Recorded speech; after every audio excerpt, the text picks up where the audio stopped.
अस्सलामुअलैकुम, सुबह खैर। कैसे आप सब लोग? ठीक ठाक हैं, मजे में हैं और अपनी लाइफ अच्छे से गुजार रहे हैं। और आज जनाब है चांद रात, और चांद रात जब होती है ना तो बहुत सारी हैपनिंग्स होती हैं और बहुत सारी ऐसी चीजें होती हैं जो हम करना चाहते हैं और चाहते हैं कि भाई आज के दिन सारे काम निपटा लें। तो भाई आज के दिन सुबह का आगाज हुआ है बहुत सारे कामों से और बहुत सारी चीजें हमें करनी होती है और बहुत सारी चीजें जो है हमें लाइन अप करनी होती है, बहुत सारी चीजें जो हमें देखनी होती है कि हम अपने घर के कामों को कैसे वन बाय वन करके शेड्यूल कर सकते हैं। तो सबसे पहले जी हम बात करते हैं कि क्या चीज़ें जो है वो मैक्सिमम ईद के पहले दिन होती हैं और ईद के पहले दिन जो है वो किन चीज़ों को किस तरीके से सेट किया जा सकता है। तो भाई सबसे पहले जो है सबसे बड़ा टास्क जो होता है ईद के हवाले से कि भाई ईद वाले दिन करना क्या है, ईद वाले दिन होगा क्या, तो वो डेफिनेटली जानवर की कुर्बानी होती है। और जानवर को जब आप जिनके घरों में पहले दिन कुर्बानी हो रही होती है उनका टास्क यही होता है कि जी अच्छे से कुर्बानी हो जाए, अच्छे से जो है वो सारी चीज़ें हो जाए ताकि अच्छे से आप नाश्ता कर सकें। अच्छा, पहला क्वेश्चन ये होता है बहुत सारे घरों में कि आज बड़ी ईद पे क्या नाश्ता बनेगा। तो बड़ी ईद के बड़े नाश्ते की बात करते हैं और आपको बताते हैं कि आप बड़ी ईद के बड़े नाश्ते पे क्या कुछ कर सकते हैं। तो बड़ी ईद के बड़े नाश्ते पे जी आप बना सकते हैं सेवैयाँ। अच्छा, सेवैयाँ जो है कटोरी सेवैयाँ भी बना सकते हैं, शीर खुरमा भी बना सकते हैं। ये हम आपको आइडियाज़ दे रहे हैं कि बड़ी ईद का बड़ा नाश्ता कैसा होना चाहिए। कुकीज़ जो हैं वो भी आप ऐड ऑन कर सकते हैं। अच्छा जी, ये बिस्किट्स हैं जो कि आप खुद बाहर से भी बनवा के घर में रख सकते हैं, जबकि घर में भी आप इनको बेक कर सकते हैं। तो ये बड़ी ईद के बड़े नाश्तों की जो है वो हम बात कर रहे हैं। अच्छा, कलेजी। अब कलेजी के लिए जो है वो होता है कि जी कलेजी किस तरह की हो, मसाला कलेजी हो तो आप मसाला कलेजी भी रख सकते हैं, सिंपल कलेजी भी रख सकते हैं।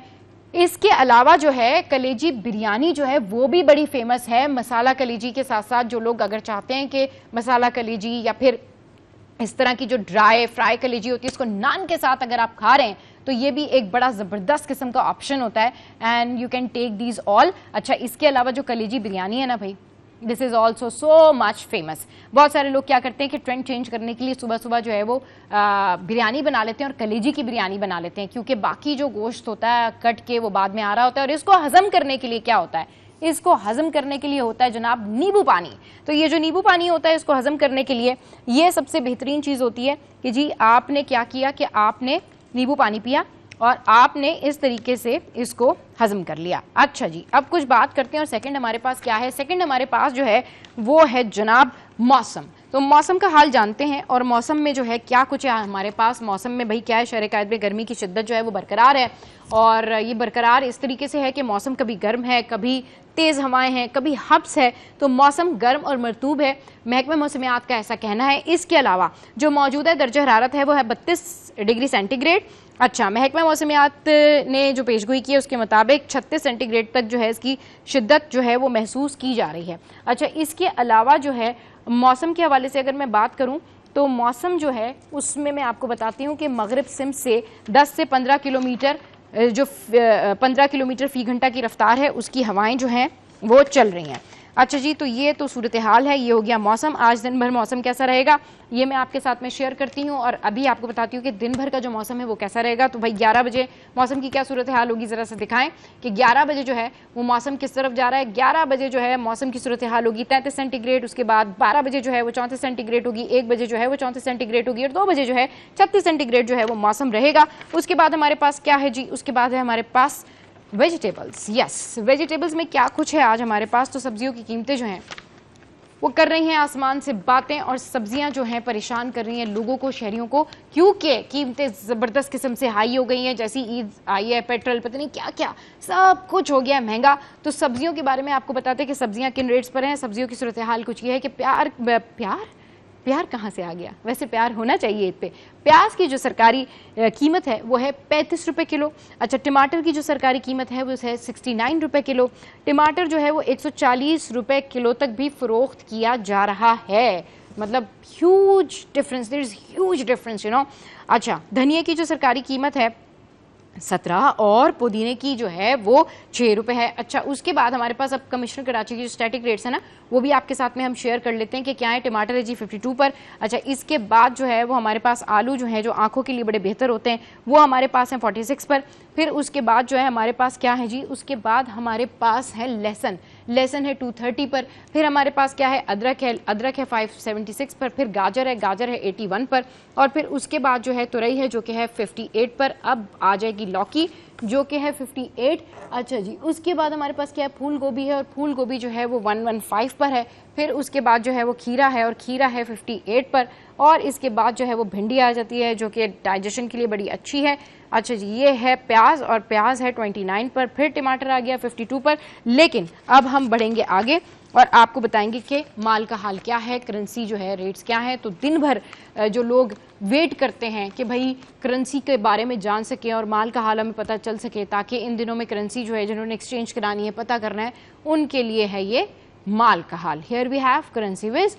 ये है जी ऑस्ट्रेलियन डॉलर 185, कैनेडियन डॉलर 207 और फिर यूरो जो है 320, कुवैती दिनार है 922 पे। अच्छा जी, ये हो गए करेंसी के रेट्स। अब हमारे पास है यूके पाउंड 383, फिर हमारे पास है सऊदी रियाल 75, फिर हमारे पास है स्विस फ्रैंक 338, फिर हमारे पास है यूएस डॉलर जो कि है 284 पर। अच्छा जी, अब हम चलते हैं और आपको बताते हैं कि जैसे ईद उल अज़हा करीब आ रही है ना, वैसे वैसे बहुत सारे मसाइल भी करीब आ रहे हैं। हर कोई ऐलानात कर रहा है, हर किसी की जानिब से बताया जा रहा है भाई ऐसा होगा ऐसा होगा। लेकिन अच्छी बात यह है कि लोगों ने रियलाइज़ किया है कि ईद है, लोगों को रिलीफ देना चाहिए। तो सुई गैस भी बड़ी मुतारिक है और सुई सदन गैस वाले जो हैं वो बता रहे हैं कि उनकी जो गैस है उसके आने और जाने के औकातकार क्या होंगे।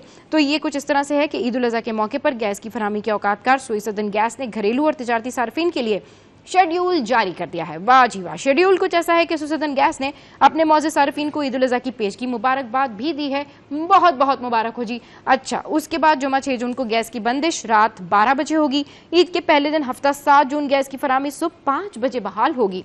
उसके बाद ईद के पहले दिन 5 बजे के बाद गैस की बंदिश नहीं होगी। ईद के दूसरे दिन इतवार 8 जून को सारा दिन गैस की बंदिश नहीं होगी। वाह वाह वाह भाई, बहुत शुक्रिया। ईद के तीसरे दिन 9 जून को रात 12 बजे तक जो है वो तमाम दिन गैस की फरहमी बहाल रहेगी। मंगल 10 जून से पुराने शेड्यूल के मुताबिक गैस की फरहमी के औकातकार बहाल हो जाएंगे। मतलब ये नहीं कि मंगल से ये जो औकातकार हैं ये वापस आ जाएंगे। अच्छा जी, तो ये तो स्विस सदन गैस की जानिब से शेड्यूल दिया गया। नाउ कुछ बात कर लेते हैं।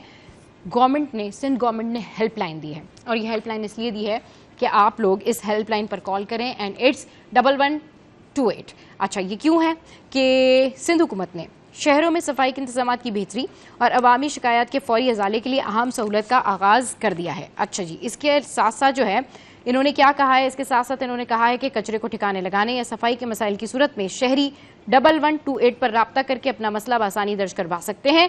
तो ये तो जी इकदाम किए गए हैं सिंध गवर्नमेंट की जानिब से। अब कुछ बात कर लेते हैं मवेशी मंडी की। जानवर मिल गया आप लोगों को? मिल गया है तो ज़रूर कॉल करें और हमें बताएं कि आपने कैसा जानवर लिया है। लेकिन हमारे जो एक्टर है ना फैसल कुरैशी, उनको अभी तक जानवर नहीं मिला है। देखिए ज़रा ये क्या कह रहे हैं। प्रमोशन की वजह से बकरा मंडी जाने का, लेकिन मेरे कुछ दोस्त हैं जो ये फार्म पे काम करते हैं, अपने फार्म्स हैं, उनसे मैंने रिक्वेस्ट की कि भाई कुछ भिजवा दो। तो अजीब एक पागलपन चल रहा है वहाँ पे। तो 5-5 लाख रुपए का बकरा, 6-6 लाख रुपए का बकरा। मैंने कहा भाई इतने महंगे ये कर रहे हैं, इस पे हुकूमत को ज़रूर कुछ काम करना चाहिए। बिकॉज़ बाकायदा तौर पे अगर एक अकीदत है जिसको हम पूरा करने जा रहे हैं, तो उसका एक तरीका ये होना चाहिए कि हर इंसान उसको पूरा कर सके, ना कि लोग सिर्फ देखते रह जाएं। बिकॉज़ हालात आपके सामने, हर चीज़ पे टैक्स लगा हुआ है, हर चीज़ इतनी महंगी हुई है। तो थोड़ा सा मेरे ख्याल से इस पर भी काम होना चाहिए। बिल्कुल सही कह रहे हैं कि हर चीज़ इतनी महंगी हुई है, थोड़ा सा काम इस पर भी होना चाहिए। अच्छा जी, अब आपको बताते हैं कि ईद करीब आते ही और क्या कुछ हो जाता है। ईद करीब आते ही अपनों में जाने वाले, ईद मनाने वाले जो हैं वो थोड़ा परेशान हो जाते हैं।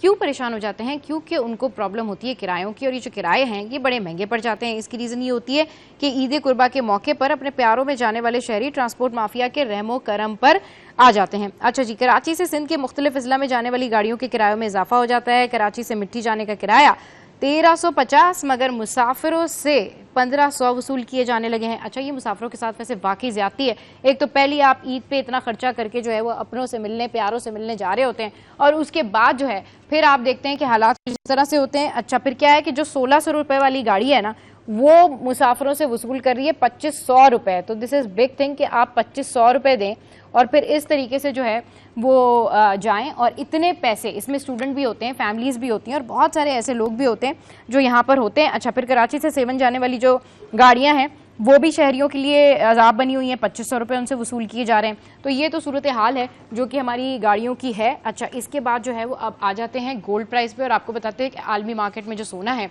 उसकी कीमतें क्या हैं। आलमी मार्केट में जो सोना है वो हो गया है महंगा।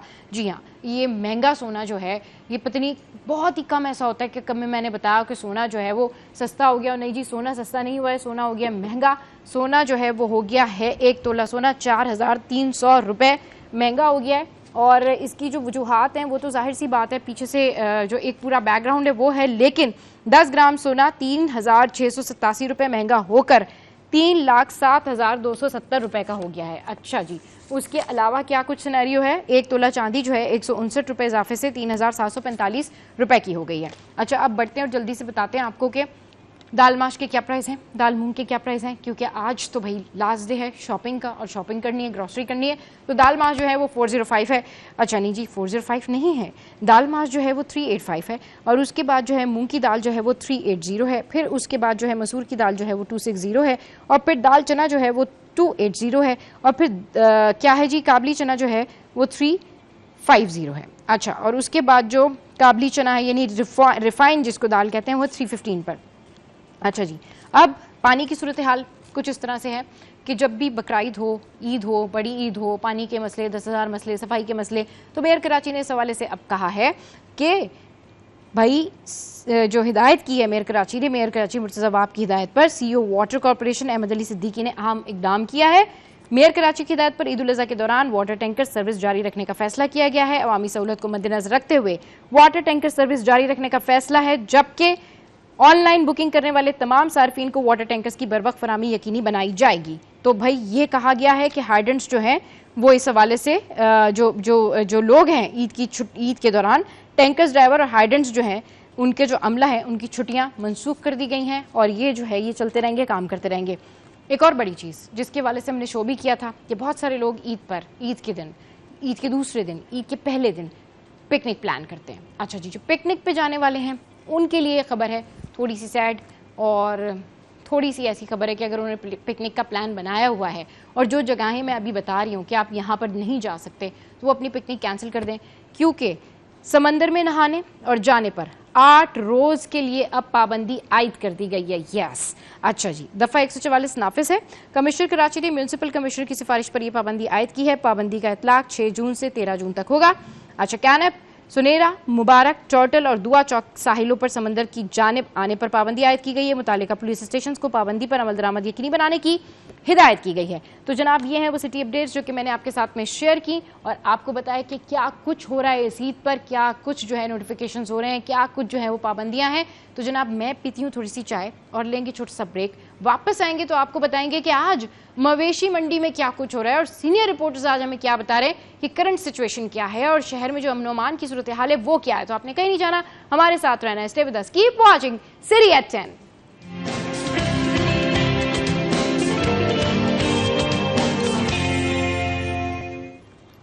Welcome back. तो भाई इस वक्त हमारे सीनियर रिपोर्टर जो हैं आजिज भाई, उन्होंने हमें ज्वाइन किया है। आजिज भाई अस्सलाम वालेकुम, वेलकम टू द शो। कैसे हैं आप? ठीक ठाक हैं? अच्छा भाई आजिज भाई, अब क्योंकि बस कल ईद है और आज आप देखें कि ऐसी खबरें हैं, बल्कि कल रात से इस तरह की खबरें आना शुरू हो गई थी कि इस चीज़ के प्राइस बढ़ गए, उस चीज़ के प्राइस बढ़ गए।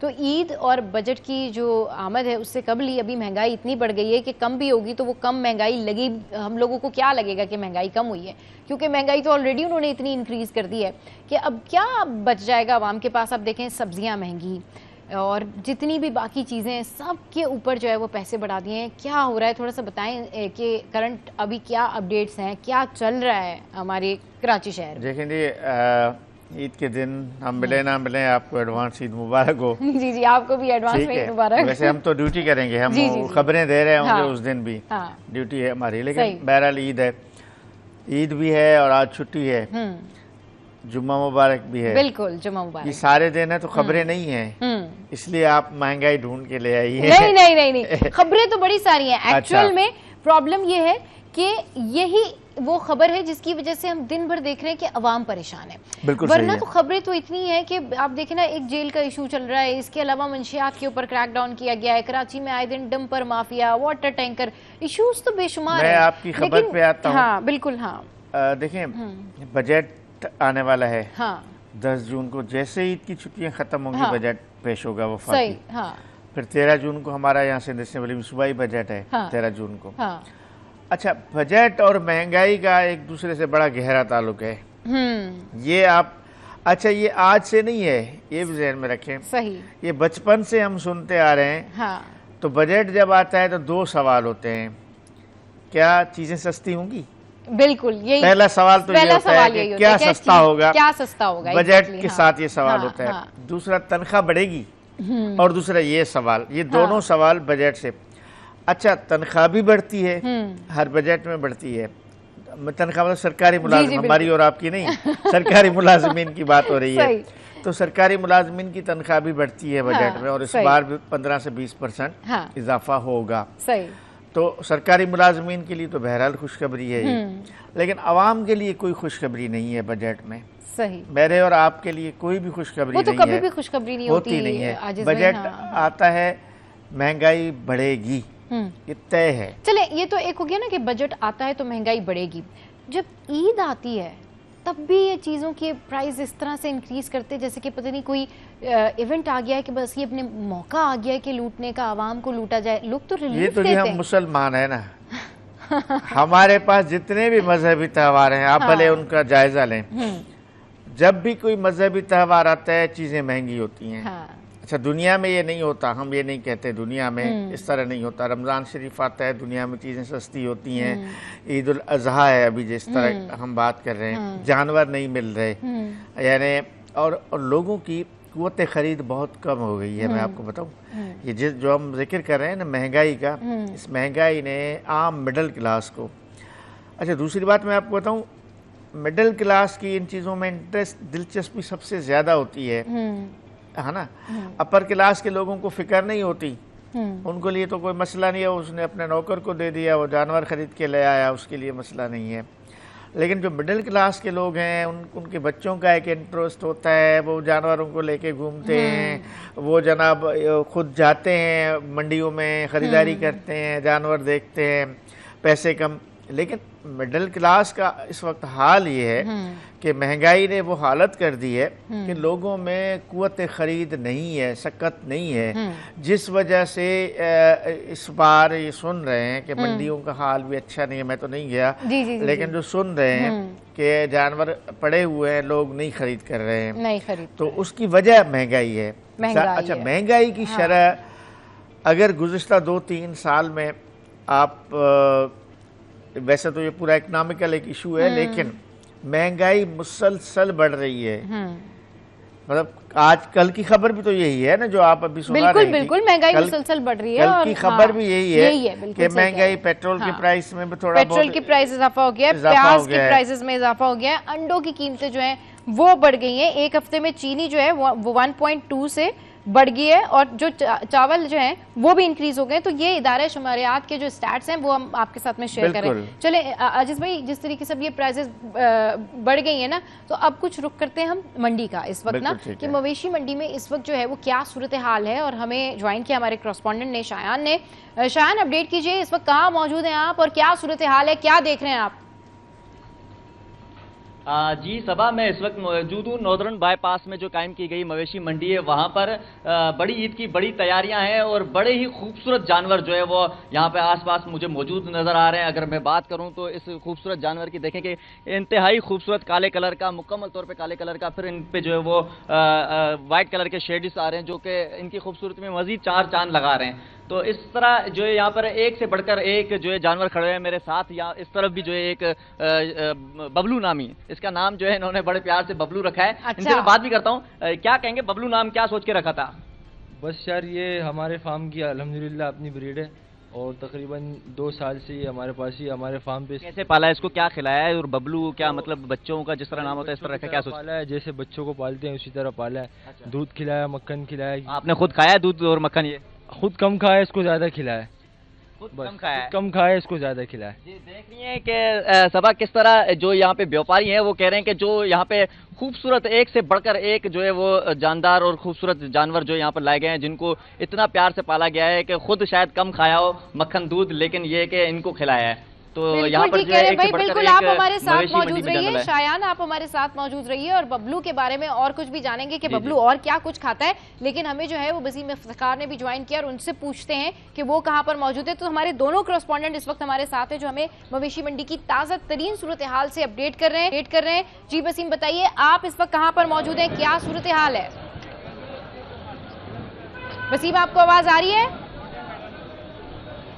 वसीम आपको आवाज आ रही है? चलिए जी शायान की जानिब बढ़ते हैं। पैकेज शायान आप बताइए कि जो बबलू हैं उसके बारे में मजीद आप बताइए कि जो बबलू हैं वो क्या खाते हैं, क्या सौदा है उनका और किस तरीके से व्यापारी जो है उनके बारे में बता रहे हैं कि भाई ये जो बबलू साहब हैं इनके नखरे कैसे उठाए जाते हैं।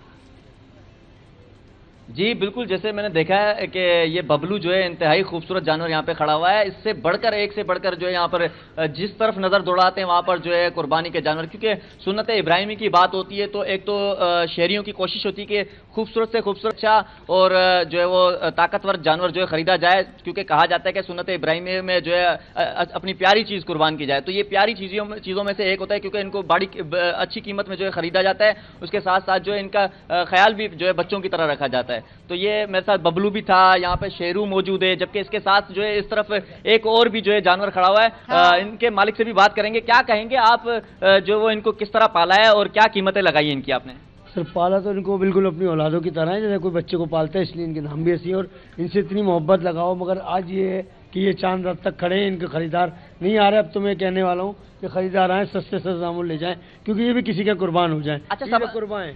अच्छा सभा में ये बात बताता चलूं कि जानवर तो यहाँ पे एक से बढ़कर और खूबसूरत से खूबसूरत भी खड़े हुए हैं, लेकिन जो व्यापारी हैं वो अच्छे खासे यहाँ पे मायूस दिखाई दे रहे हैं। जिस तरह भाई कह रहे हैं कि चांद रात है और कहा जाए कि ईद की रात है, उसके बावजूद भी जो है आज भी इस तरह के खूबसूरत जानवर यहाँ पे खड़े हैं, जो कि अफसोस की बात है कि इनको बिक जाना चाहिए था, लोग खरीद के ले जाते हैं, लेकिन यहाँ पे खरीदार जो है ना होने के बराबर है, जिसकी वजह से जो है मायूस है। बिल्कुल शायान आप हमारे साथ रहिए, इस पर मजीद भी बात करेंगे कि भाई ये जो व्यापारी हैं ये क्यों मायूस है। वसीम इफ्तिखार ने भी ज्वाइन किया है, शायान हमारे साथ हैं। वसीम बताइए आप इस वक्त कहाँ मौजूद हैं और क्या सूरत हाल है मवेशी मंडी में? आज बिल्कुल इस वक्त मैं मौजूद हूँ मरीर की मवेशी मंडी में और सूरत हाल ये है कि जैसे कि आज आखिरी दिन है और कल ईद है, लेकिन सूरत हाल ये कि मवेशी मंडी जो कि मरीर की है यहाँ पर ग्राहक जो है वो ढूंढने से नहीं मिल रहे हैं और इस हवाले से जो है वो व्यापारी भी परेशान है कि क्या वजूहत है कि लोग जो है खरीदारी के लिए जानवरों की वो मरीर की मवेशी मंडी का रुख नहीं कर रहे। यहाँ पर भी जो हमने गायों के जो बछड़े हैं या फिर बच्चियाँ हैं उनके जो रेट्स मालूम किए हैं वो भी लाखों में बताए जा रहे हैं। 3 लाख, 3,20,000, 3.5 लाख, 2,70,000, 2,80,000।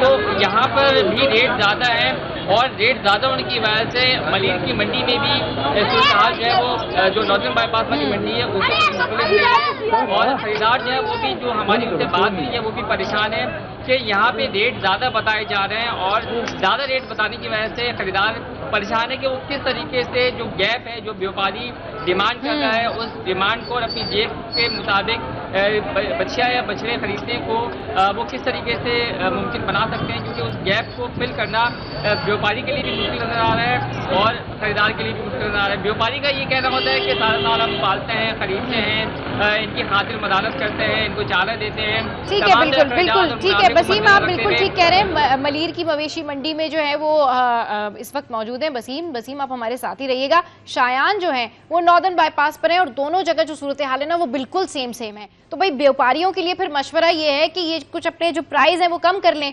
ताकि इनके जानवर जो है, इनका जो बबलू है, शेरू है, वो जिन्होंने लेके जाना वो ले जाए। ये बताएं जरा शायान, ये प्राइस कम करने के मूड में है, क्यों नहीं कम कर रहे ये प्राइस? मैं आपका सवाल जो है यहाँ पे व्यापारी तक पहुँचाता हूँ। क्या कहेंगे, आपके इतने खूबसूरत जानवर हैं, आप चाह रहे हैं कि कोई खरीद के जाए, तो महंगे जानवर होने की वजह से जो नहीं खरीद रहे, तो क्या कहेंगे, अब इनको कम कीमत में क्यों नहीं दे रहे आप शहरियों को? नहीं, हम तो शहरियों को, पाकिस्तानी आवाम को, कराची की आवाम को देना चाहते हैं, मगर यहाँ के इंतजामात और यहाँ के हालात और यहाँ की जो हम पर लागत लगी है उसको भी ये पूरा नहीं कर रही आवाम, या हालात की वजह से या इकोनॉमिकल कंडीशन। तो जाहिर है कि मेरी इतनी मेहनत से तैयार किया हुआ प्योर ऑर्गेनिक आप ये जानवर देख रहे हैं देखें अब, लेकिन अब आपके पास जो है चंद मिनट घंटे जो है वो बच चुके हैं, तो चंद घंटों में इनको नहीं निकालेंगे तो इनको आप वापस लेकर जाएंगे, तो क्या आपको बेहतर लगता है? इस वक्त समझे एक किस्म से डू एंड डाई वाला जो है वो माहौल बना हुआ है, तो आप या लेकर जाएंगे वापस या फिर आपको देने होंगे। जी बिल्कुल, देखिए मेरे जो जानवर हैं बच्चे, अगर उसकी कीमत कोई मैं 20 लाख के जानवर या 10 लाख के जानवर के 7 लाख मांग रहा हूँ इस हालात में, क्योंकि मंडी का वो आवाम का रुझान नहीं है, तो अब 7 लाख से कोई मेरे 1.5 लाख लगाएगा तो मैं उसमें नहीं दे पाऊंगा। अच्छा, ये बताएं, अभी हमारे सिटी 21 के नाज़रीन जो है वो जानना चाहते हैं कि इसके शेरू के आप कितने लगा रहे हैं और उसके बाद जो है बबलू के कितने लगा रहे हैं, थोड़ा सा हमें कीमत भी बता दें। शेरू की कीमत पहले हम मांग रहे थे 15 लाख रुपए, और हम शेरू की मांग रहे हैं कीमत 9 लाख रुपए, तो ये हालात है मंडी के। 2 लाख 9 लाख 9 लाख जी। और ये जो है जुगनू, इसकी कीमत पहले मांगते थे हम 13 लाख रुपए, अब मांगते हैं इसकी 6 लाख, और बबलू की कीमत पहले मांगते थे हम 11 लाख रुपए, हम मांगते हैं 4 लाख, तो मंडी ने तो हमें बिल्कुल वो कर दिया। तो परेशान देखें सबा, ये कहीं ना कहीं जो है राजी। जी जी जी जी बोलिए शायान।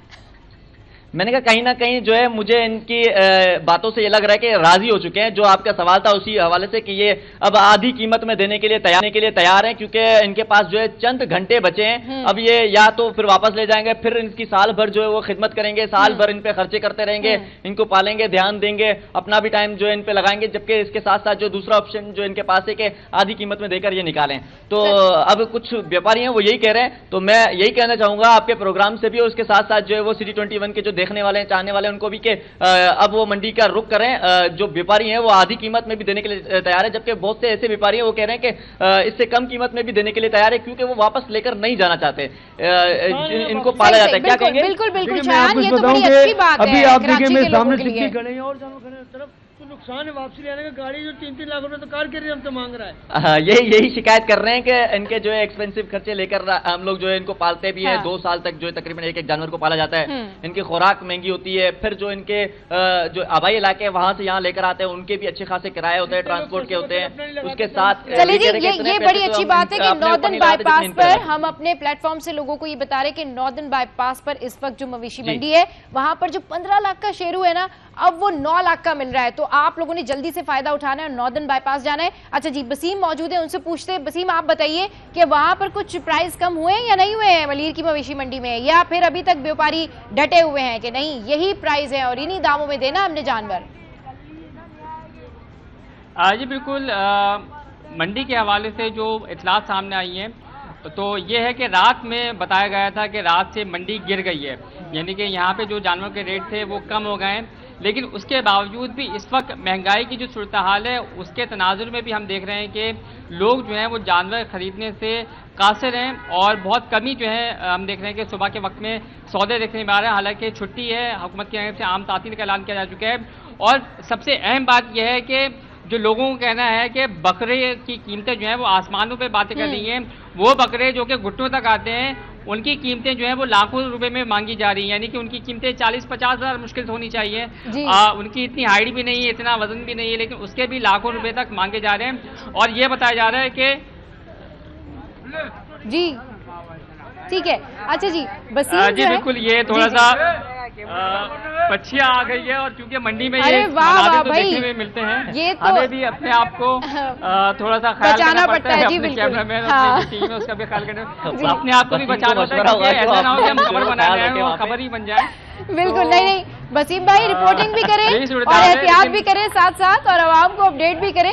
चलिए जी, शायान की जानिब बढ़ते हैं और शायान आपसे पूछते हैं। जी जी बिल्कुल, शायान आप बताइए कि बसीम भाई तो ये कह रहे हैं कि वहां पर यही कह रहा था कि बसीम भी अपना ख्याल रखे और जिस तरह मैं भी जो है यहाँ पे खड़ा हूँ तो मैंने व्यापारियों को अपने पास रोका हुआ है ताकि ये जो बछड़े हैं, क्योंकि जानवर हैं, इनका कुछ नहीं पता, कभी भी इनको जो है वो गुस्सा आ जाए या कभी भी नाराज होकर जो है टक्कर मारते हैं या लात मारते हैं, तो इसलिए मैं यहाँ पे एहतियातन मैंने व्यापारियों को खड़ा किया है। लेकिन इसके साथ साथ जो है ये व्यापारी अभी अच्छे खासे यहाँ पे राजी हो गए, वो कह रहे हैं कि कम कीमत में जो है वो दे रहे हैं। ये भाई मेरे साथ खड़े हुए तीनों की ऑफर लगाना चाह रहे हैं, तो मैं अपने नाज़रीन को कहूंगा कि वो सुन लें ताकि देख लें तीनों की ऑफर क्या लगाएंगे। भाई मेरे ऑनर रोयल भाई ने ऑफर लगा दी कि जो बच्चा आपकी वीडियो देखकर ये आएगा उसको 4 लाख में दे देंगे हम आज ही आज। अभी ये बबलू 4 लाख में। पहली कीमत क्या बताई थी? बबलू की पहले कीमत 13 लाख रुपए बताई थी, आप 13 लाख वाला जानवर जो है वो 4 लाख में देने के लिए तैयार है। अरे जी, अभी देने को तैयार है। बस अब हम इसको लेके नहीं जाना चाहते, एक पानी हो जाए अच्छा है। चलिए जी, किसी की कुर्बानी हो जाए, जो कि कुर्बानी की नियत करते हैं उस हिसाब से ले जाए तो अच्छा है। 4 लाख में बबलू की कीमत लगा दी उन्होंने। ब्रेकिंग न्यूज फ्रॉम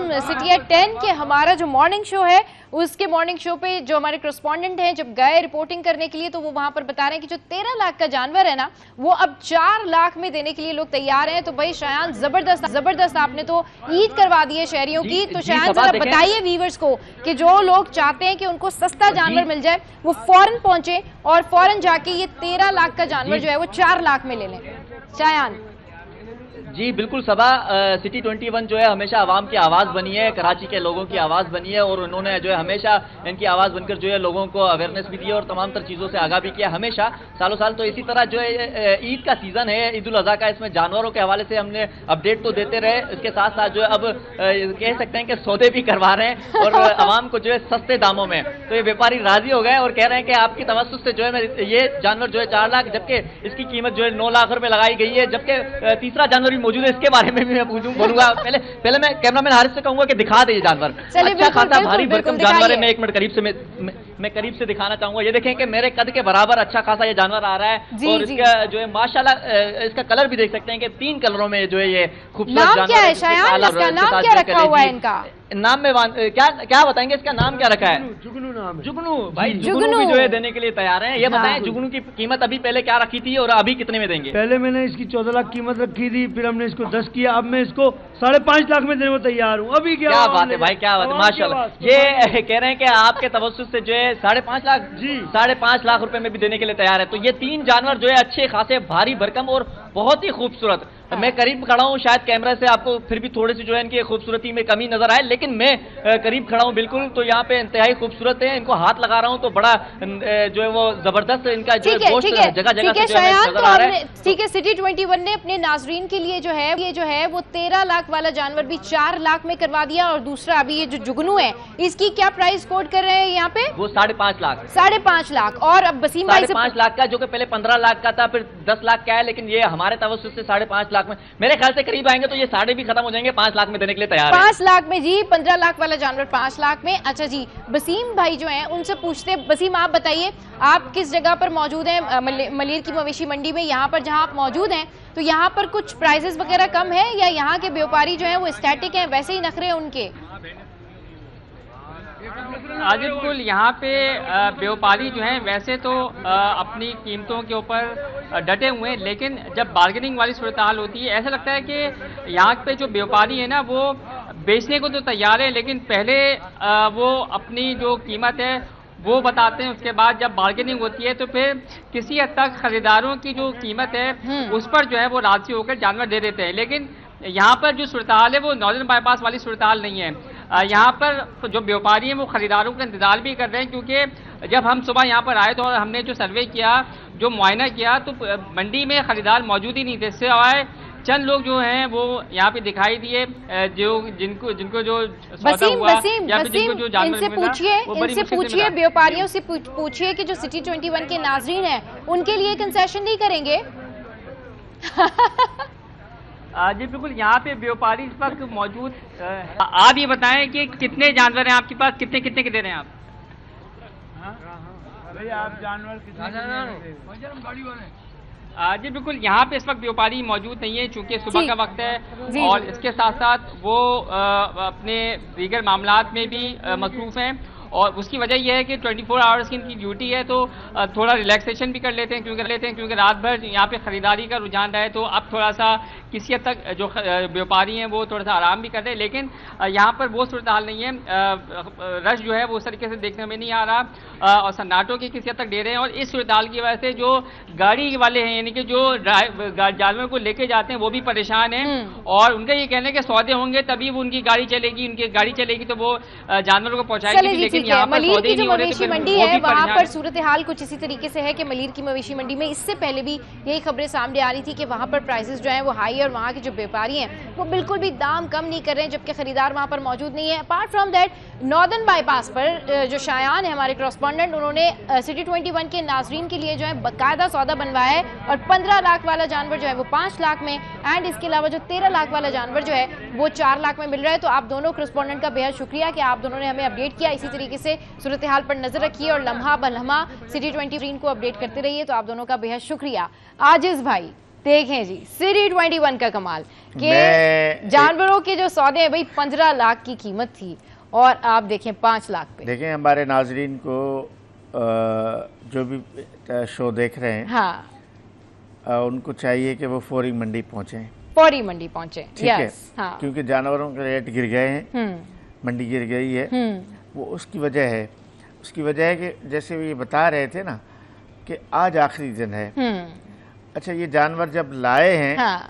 तो इस पे ट्रैवलिंग, इस पे खाना पीना, एक जानवर के साथ 2-2, 3-3 लोग होते हैं, उनका खाना पीना, अखराजात, किराया, मंडी का किराया, ये इतना खर्चा तो कर चुके हैं, हाँ। अब अगर इनको वापस ले जाएंगे तो फिर से और डबल खर्चा आएगा। सही। तो यानी इसलिए ये जो व्यापारी हैं, हाँ। वो हर सूरत में आज देना चाहेंगे। सही। तो लेकिन मैं आपको एक और मजेदार बात बताऊं, इन जानवरों में बड़ी तादाद आज खप जाएगी। अच्छा, हाँ। वो क्यों? हाँ।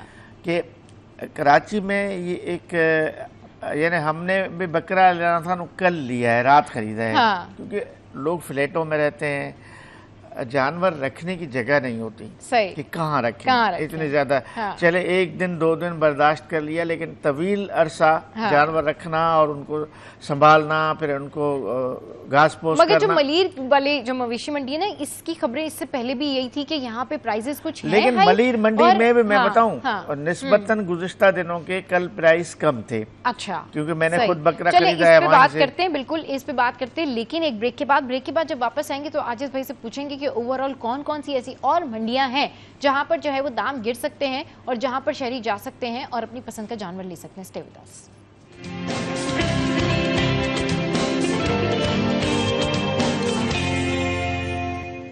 Welcome back. तो बात हो रही है मवेशी मंडी के हवाले से और मवेशी मंडी की जो कीमतें हैं उसके हवाले से हम बात करें। आजिज भाई हमारे साथ मौजूद हैं। आजिज भाई, अभी हमने आपको जो है वो डिटेल सूरत हाल दिखाई, अपने नाज़रीन को डिटेल सूरत हाल दिखाई कि किस तरीके से मवेशी मंडी में जो है वो प्राइसेस कम हो गए हैं और सिटी 21 के इस शो के वजह से जो हमारे करस्पॉन्डेंट वहाँ पर जाके रिपोर्टिंग कर रहे थे हमारे नाज़रीन के लिए, व्यापारियों ने, नॉर्दर्न बाईपास के व्यापारियों ने प्राइसेस कम कर दिए। जी देखिए, मेरा तजर्बा है कि आज जानवरों की बड़ी तादाद बिक जाएगी आज रात में। अच्छा, हाँ, सही।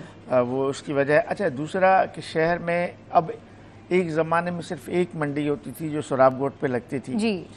अब शहर में 20-25 मंडियां हैं जी, जिनमें ऑफिशियल 18 है जी, यानी पूरे कराची डिवीज़न में जी जी। लेकिन ये 18 ऑफिशियल हैं, लेकिन उसके अलावा गैर ऑफिशियल नॉन रजिस्टर्ड मंडियां भी लगी हुई हैं। मुख्तलिफ इलाकों में, छोटे छोटे इलाकों में लोग 100-50 जानवर लेके खड़े हैं, ऐसी मंडियां भी बहुत हैं। तो हर मंडी से ख़रीदारी हो रही होती है, लेकिन ये जो नॉर्दर्न बाईपास मवेशी मंडी है, सबसे बड़ी मवेशी मंडी है, लाखों की तादाद में इसमें जानवर आते हैं। तो अच्छा, दूसरा ये कि मैंने शुरू में कहा कि जानवर रखने की जगह नहीं होती, इसलिए लोग प्रिफर करते हैं कि आखिरी दिन पे जाके खरीदेंगे।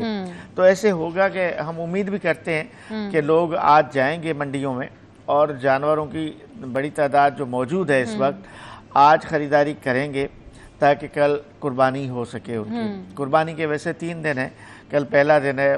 मजेदार बात है कि कल भी मंडियों में खरीदारी होगी, बिल्कुल सही कह रहे हैं, परसों भी होगी। लेकिन आजिज भाई, क्या ये कॉन्सेप्ट ठीक है कि अगर आप ईद के पहले दिन जाके जानवर खरीदते हैं, लोग कहते हैं ना प्राइस गिर जाते हैं, प्राइस वाकई गिर जाते हैं, प्राइस कम होते हैं, बिल्कुल। ये तो अभी लास्ट डे तक भी इधर मवेशी मंडी में प्राइस कम नहीं। जैसे देखिए, ये कह रहे थे ना कि हम जानवर को वापस नहीं लेना चाह रहे, और बिल्कुल सच बात है। हाँ। अगर वापस लेना चाहेंगे तो ये जो 5 लाख का जानवर है ना, इस पे 1 लाख रुपए खर्चा आ चुका होगा। हाँ। यानी इसका मतलब है ये जब वापस घर जाएंगे तो अपनी जेब से 1 लाख रुपए का खर्चा भरेंगे। हाँ। तो इसलिए ये भी चाह रहे हैं कि वो खर्चा भी निकल जाए और थोड़ा बहुत बच जाए तो बेच देना है। तो हाँ। इसलिए प्राइस कम होते हैं। आज भी ये सही कह रहे हैं कि आज भी प्राइस कम है बहुत, और ये फैक्ट है।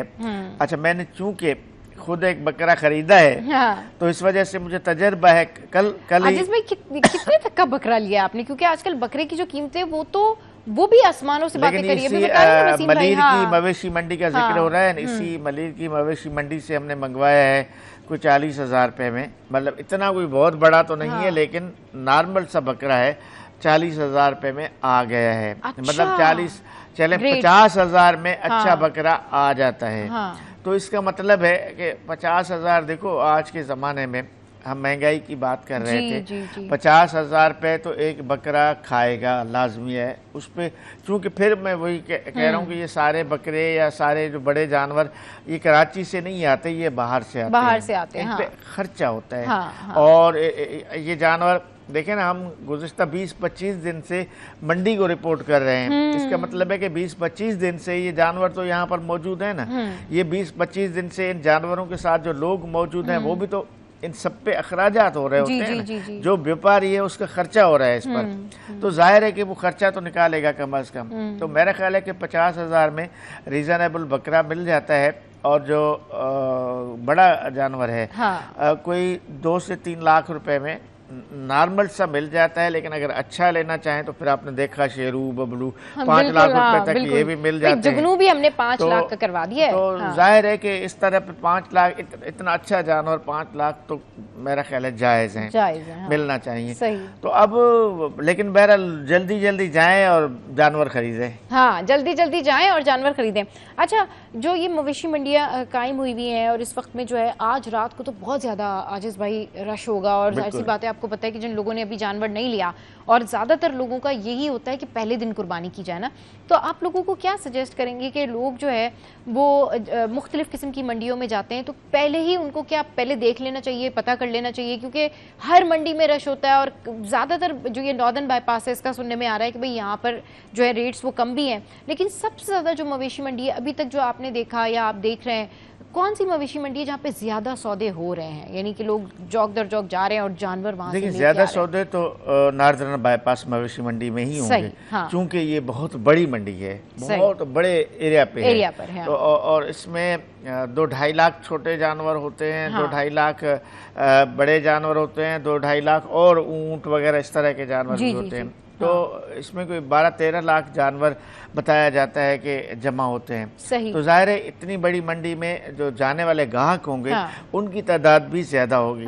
तो ज्यादा सौदे तो मवेशी मंडी जो नॉर्दर्न बाईपास है उसमें हो रहे हैं। लेकिन उस पे नंबर 2 में ये मलीर वाला जो मंडी है, अच्छा मलीर मवेशी मंडी का एक एडवांटेज ये है कि शहर के सेंटर में है, शहर के मलीर नेशनल हाईवे के मेन रोड से थोड़ा सा ही अंदर है। तो इसलिए जो डिस्ट्रिक्ट ईस्ट है, डिस्ट्रिक्ट मलीर है, इवन डिस्ट्रिक्ट कोरंगी है, ये 3-4 डिस्ट्रिक्ट्स के लोग प्रेफर करते हैं मलीर की मवेशी मंडी को। इसमें एक और मैं आपको बताऊं, अगर आप नॉर्दर्न बाईपास से जानवर लाएंगे गाड़ी खरीद करके तो उस गाड़ी का किराया ज्यादा होगा, लेकिन अगर आप मलीर से खरीद के लाएंगे तो किराया कम होगा। तो ये थोड़े से फर्क होते हैं जिस वजह से। लेकिन उसके अलावा 7 डिस्ट्रिक्ट्स हैं कोरंगी में। तो इन 7 डिस्ट्रिक्ट में 7 तो बड़ी बड़ी मंडियां लगी हुई हैं। जिस तरह मलीर की मंडी है, इसी तरह ईस्ट में मंडी, कोरंगी में 2 मंडियां लगी हुई हैं बड़ी। इसी तरह साउथ में लगी हुई हैं। इस तरह मैंने कहा ना छोटी छोटी और मंडियां भी लगी हुई हैं। हाँ। तो खरीदारी तो सबसे हो रही है ना, ऐसे नहीं है कि सिर्फ नॉर्दर्न बाईपास मवेशी मंडी से खरीदारी सबसे हो रही है। अच्छा आजिज़ भाई, क्योंकि अब बिल्कुल ईद बिल्कुल करीब है और कल जो है वो ईद है, मैं चाहूंगी कि आप हमारे नाज़रीन को क्या मैसेज देना चाहेंगे सफाई सुथराई के हवाले से कि भाई वो ये कुर्बानी तो करते लेकिन साथ साथ जो है वो सफाई का भी एक बड़ा इशू है जो अभी आपने रेज किया, हमने इस पर बात करनी थी। आलाइशों का एक बड़ा मसला होता है। जी। जब कुर्बानी होती है तो ये हर साल होता है मसला। तो लोग आलाइशें सड़कों पे, रोडों पे, गलियों पे फेंकते हैं। हाँ ना, रोड पे कुर्बानी कर दी या फ्लैट के बाहर मेन रोड पे खड़े होकर कुर्बानी कर दी, आलाइशें वहाँ छोड़ दी। हाँ। ये नहीं होना चाहिए। सही। मतलब देखें, Sindh solid waste management board के डब्बे मौजूद हैं। हाँ, अभी उनका हम बताया, नंबर भी बताया, 1128 के ऊपर वो हमारे पास उनके जो डस्टबिन है वो पड़े हुए हैं। तो कम से कम इतनी शक्कत तो करें कि जहां आप जानवर कुर्बान करते हैं तो रोड पे उनकी आलाइशें छोड़ने के बजाय वहां से उठा के या उठवा के उस डस्टबिन में तो फेंकें जहां से सॉलिड वेस्ट मैनेजमेंट की गाड़ियां आके उठा के ले जाएंगी। एक तो ये करना चाहिए। अच्छा, दूसरा, गोश्त खाने में डॉक्टर्स कहते हैं कि एहतियात करना चाहिए, क्योंकि उसमें हम अच्छा डिफरेंट पहला दिन जो ईद होता है ना, आपको महले से, पड़ोस से, इधर से उधर से मुख्तलिफ किस्म के गोश्त मिलते हैं। कहीं दुम्बे का होगा, कहीं बकरे का होगा, कहीं बड़े, तो उसमें उसको खाने के वक्त भी एहतियात करें और जब कुर्बानी हो जाए तो सफाई के लिए भी बहुत ज्यादा ख्याल रखें। बहुत शुक्रिया आजिज भाई, हमारे शो पर आए। शो में यहाँ वक्त एक ब्रेक का, हेडलाइंस ब्रेक के बाद वापस आएंगे और फिर करेंगे ढेर सारी बातें ईद की तैयारियों के हवाले से और मिलवाएंगे आपको एक और पर्सनैलिटी से भी जिन्होंने बहुत बड़ा कारनामा सर अंजाम दिया। हमारे साथ रहिए।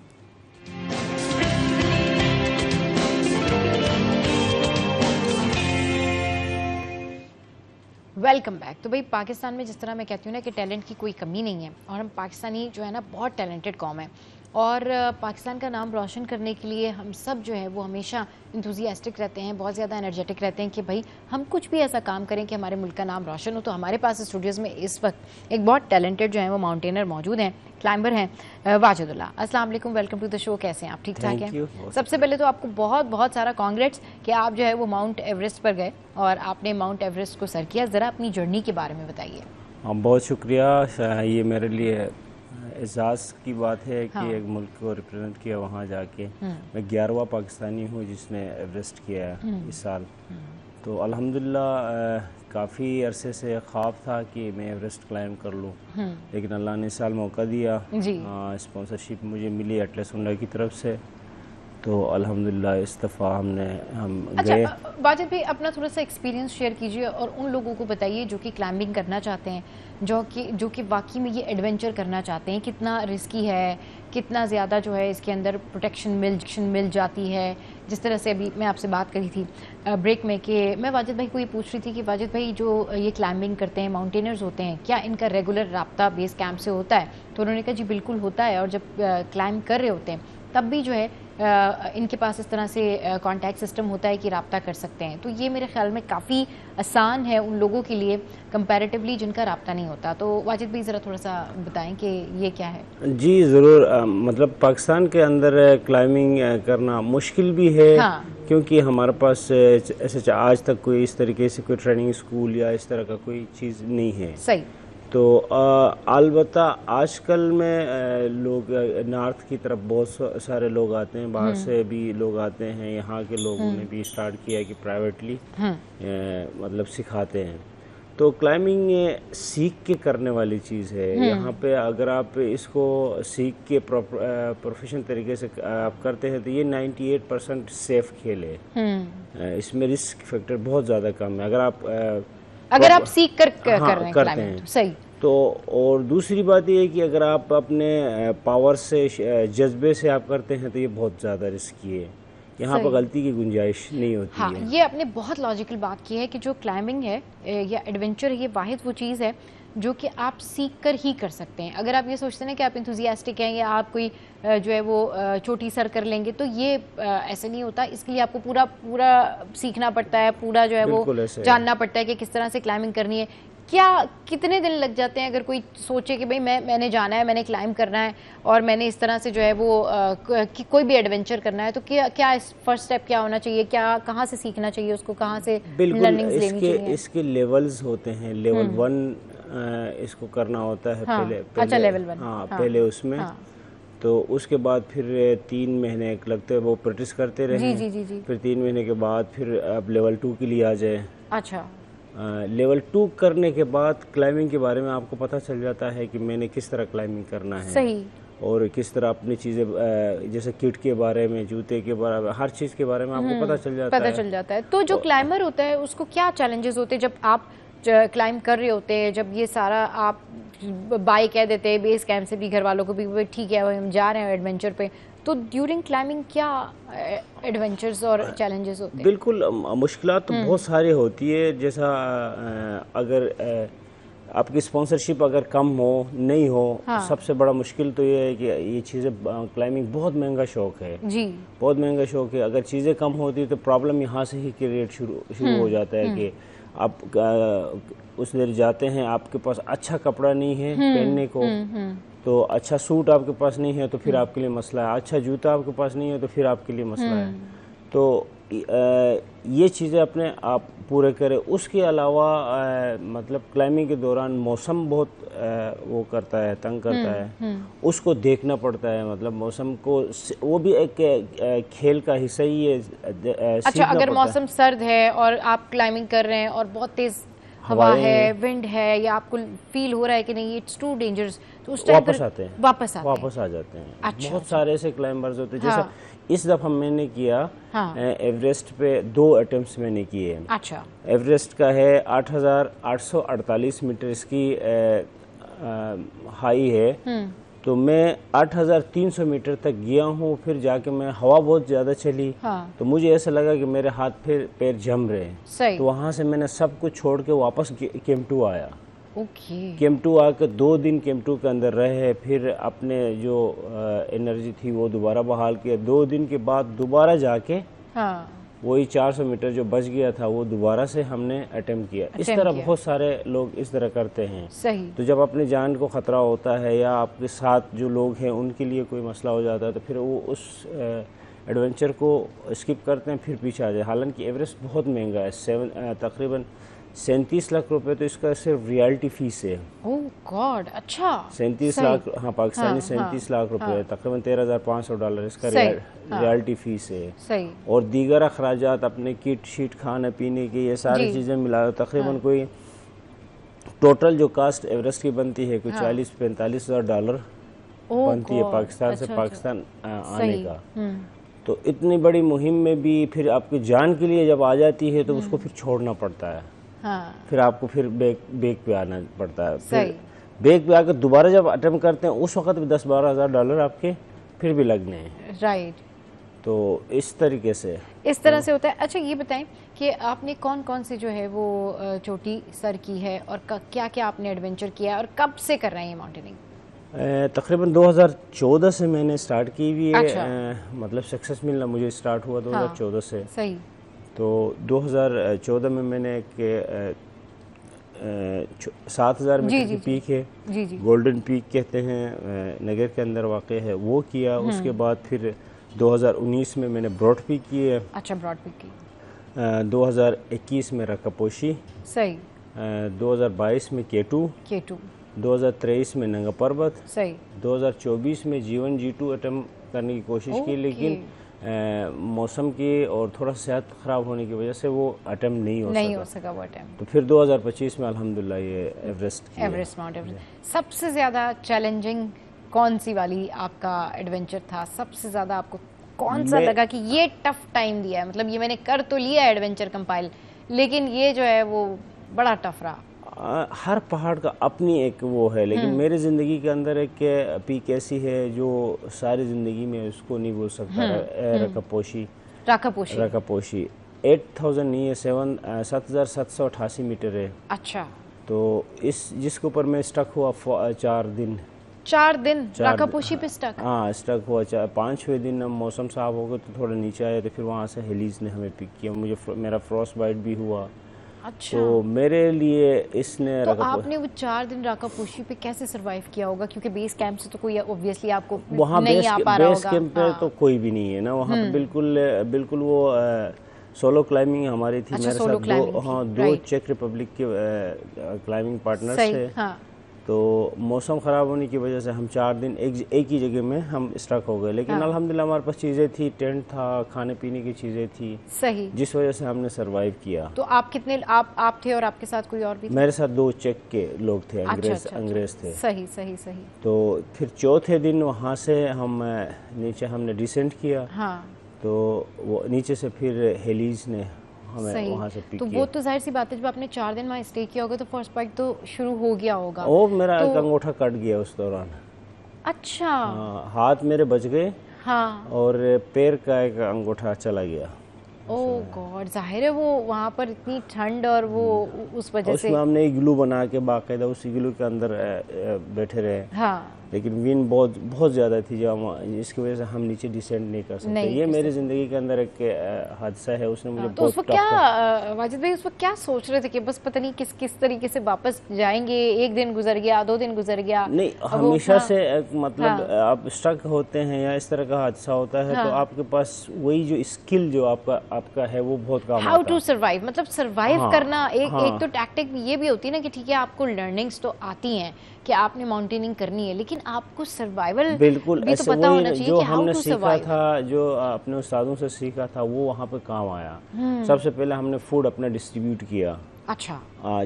तकरीबन कोई 3 दिन का फूड था, उसको हमने 12 दिन पे तकसीम किया कि हमने दिन में कितनी बार हमने खाना है। सही। अच्छा, उसके बाद फिर जो EPI गैस होती है जिससे पानी बनाते हैं वो तकसीम किया कि हमने कितने दिन हमने रहना, यानी कि हाँ मज़ीद अगर 12 दिन मौसम हमारे साथ ख़राब होता, हमारे साथ मज़ीद कोई हादसा होता तो 12 दिन तक हमारे अपने हिसाब से हम जिंदा रह सकते थे।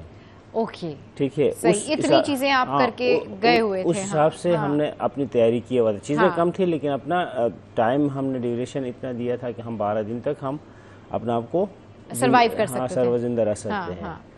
तो चौथा दिन के बाद फिर मौसम साफ हो गया तो हमने डिसेंड किया तो फिर चीज़ें। अच्छा, कहते हैं जब डिसेंड कर रहे होते तब भी बड़ा प्रॉब्लम होता है और तब वो ज़्यादा जो है वो ख़तरनाक हो जाता है, क्योंकि एक तो आप पहली अगर आप मतलब आप अपना मिशन अबूर करके आ रहे हो तो चले थोड़ा मेंटली रिलैक्स भी होता है, थोड़ा खुशी भी होती है, बट आप अगर डिसेंड कर रहे हो तो और दरमियान से डिसेंड कर रहे होते ना तो उसमें आप एक थोड़ा एंजाइटी में भी होते हैं, टेंशन भी होती है, फिर सर्वाइवल का भी एक जो है वो होता है कि बस किसी तरह सर्वाइव करके वापस पहुंच जाएं।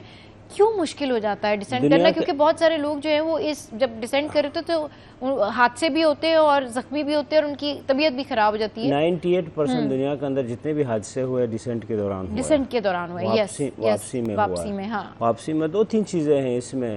एक तो ऐसा होता है कि यार बस मैंने कर दिया, उसको अवॉइड, नजरअंदाज, ये ठीक नहीं है। अच्छा। ठीक है, ये अमूमन ऐसा होता है कि यार बस यार ये क्या चीज़ है मैंने कर दिया। उस वक्त इंसान गलती कर देता है और चला जाता है, मर जाते हैं लोग, हादसा हो जाता है। मतलब ये नहीं कि वो डिसेंड करते वक्त वो क्या ख्याल नहीं रखते जो या क्या नजरअंदाज करते हैं, बस ये हो गया यार ये हमारे लिए कुछ भी नहीं है, अमूमन इस तरह होता है। अच्छा। अच्छा, कुछ लोग ऐसे होते हैं जिनकी एनर्जी बिल्कुल ख़त्म हो जाती है। ओके। जाते हुए एनर्जी बिल्कुल ख़त्म हो जाती है, वापसी में उनका पैर अपनी जगह में नहीं टिकता है, फिर गलती होती है, कुछ लोग खाना नहीं खा सकते हैं। अच्छा। हाँ, डेथ जोन के अंदर खाना नहीं जाता अंदर। अच्छा। खाना नहीं खाने की वजह से फिर एनर्जी डाउन हो जाती है। तो डिसेंड करने से पहले किन बातों का ख्याल रख के? हर चीज़ का ख्याल रखता है। अगर आप डिसेंड करने के लिए रेडी नहीं हैं तो एक दिन और आप स्टे कर सकते हैं, आप रुक सकते हैं कि भाई we are not ready to descend, क्योंकि हम अभी अपनी एनर्जी बिल्ड करेंगे या हम अपनी नींद जो है वो पूरी कर सकते हैं। तो जब भी डिसेंड करें आप माउंटेन से तो ये हमेशा इस बात का ख्याल रखें कि जब आप नीचे आ रहे हैं पहाड़ से तो आप मेंटली प्रिपेयर हों, क्योंकि ये जो डिसेंड करना जो है ना वो पहाड़ पे चढ़ने से लाख दर्जे खतरनाक है। तो लोग क्यों जल्दबाजी में आ जाते हैं नीचे के बस चलो नीचे, अमूमन जल्दबाजी होता है। यहाँ पे जब आप समिट पुश करते हैं तो आपने हर चीज़ का ख्याल रखना है। जहाँ से आपने ऑक्सीजन खानी है वहाँ तक ऑक्सीजन वापसी होनी चाहिए आपके पास। रास्ते में ख़त्म ऑक्सीजन हो गई तो फिर आप चल नहीं सकते हैं, फिर आप वहीं पे आप लेट जाएंगे, क्योंकि जिस्म में ऑक्सीजन नहीं होगी तो आप कैसे वो चलेंगे। अच्छा, पानी आपके पास उतना, जैसा अगर 12 घंटे के लिए आप समिट पुश आपकी एनर्जी के मुताबिक 12 से 15 घंटे का समिट है तो 12 से 15 घंटे तक आपके पास पानी होना चाहिए। अच्छा। हाँ, 12 घंटे की घंटे के लिए कम से कम आपके पास फूड होना चाहिए, थोड़ा बहुत जो आप वो। चलिए इस डिस्कशन को यहीं से कंटिन्यू करते हैं। शो में यह वक्त तो एक ब्रेक का, ब्रेक के बाद जब वापस आएंगे तो मजीद पूछेंगे कि सर्वाइव किस तरह किया जाता है जब आप माउंटेनिंग कर रहे हो, क्लाइंबिंग कर रहे हो, उस दौरान कोई अगर हादसा हो जाए तो। स्टे विद अस।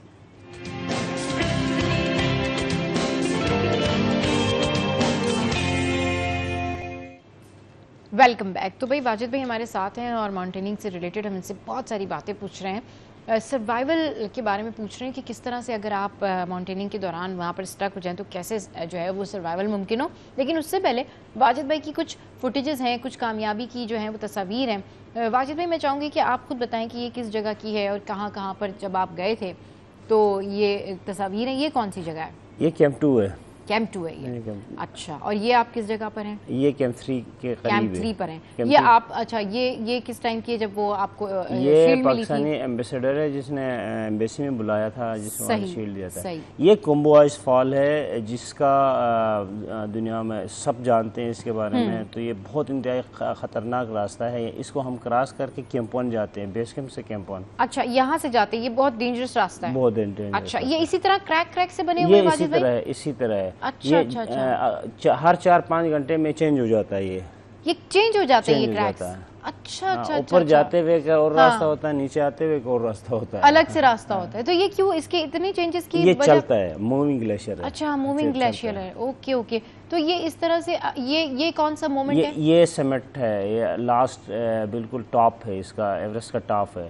और इतना ज़्यादा मौसम ख़राब था कि वो झंडा भी हाथ में नहीं आ रहा था। दस्ताना खोला तो वो हाथ जम रहे थे। हाँ। तो वो सीधा नहीं हो रहा था, तो फिर बस इतना ही हाँ सही है, उसकी वजह से ना कि बहुत ज़्यादा। और ये कौन सी जगह? ये कैंप 2 है। ये कैंप 2 है, सही।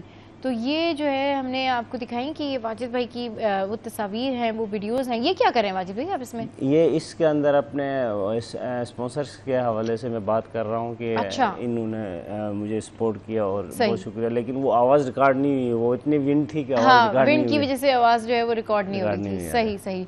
तो आप, अच्छा चले जी, अब वाजिद भाई से मज़ीद पूछते हैं। वाजिद भाई, ये जो वीडियोस वगैरह हम सब देख रहे हैं, ये जो इतनी ज़बरदस्त किस्म की वीडियोस हैं, ये एडवेंचर है, सर्वाइवल के बारे में मैं आपसे पूछ रही थी कि अगर स्टक हो जाते हैं तो आपने बताया कि भाई आपको खाना पीना अपना रखना चाहिए, और अगर आप मेंटली प्रिपेयर नहीं हैं, नींद पूरी नहीं है, तो डिसेंड ना करें।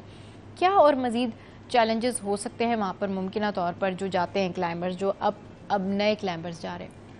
अमूमन स्टक आजकल तो तकरीबन कमर्शियल हो गया है। सही।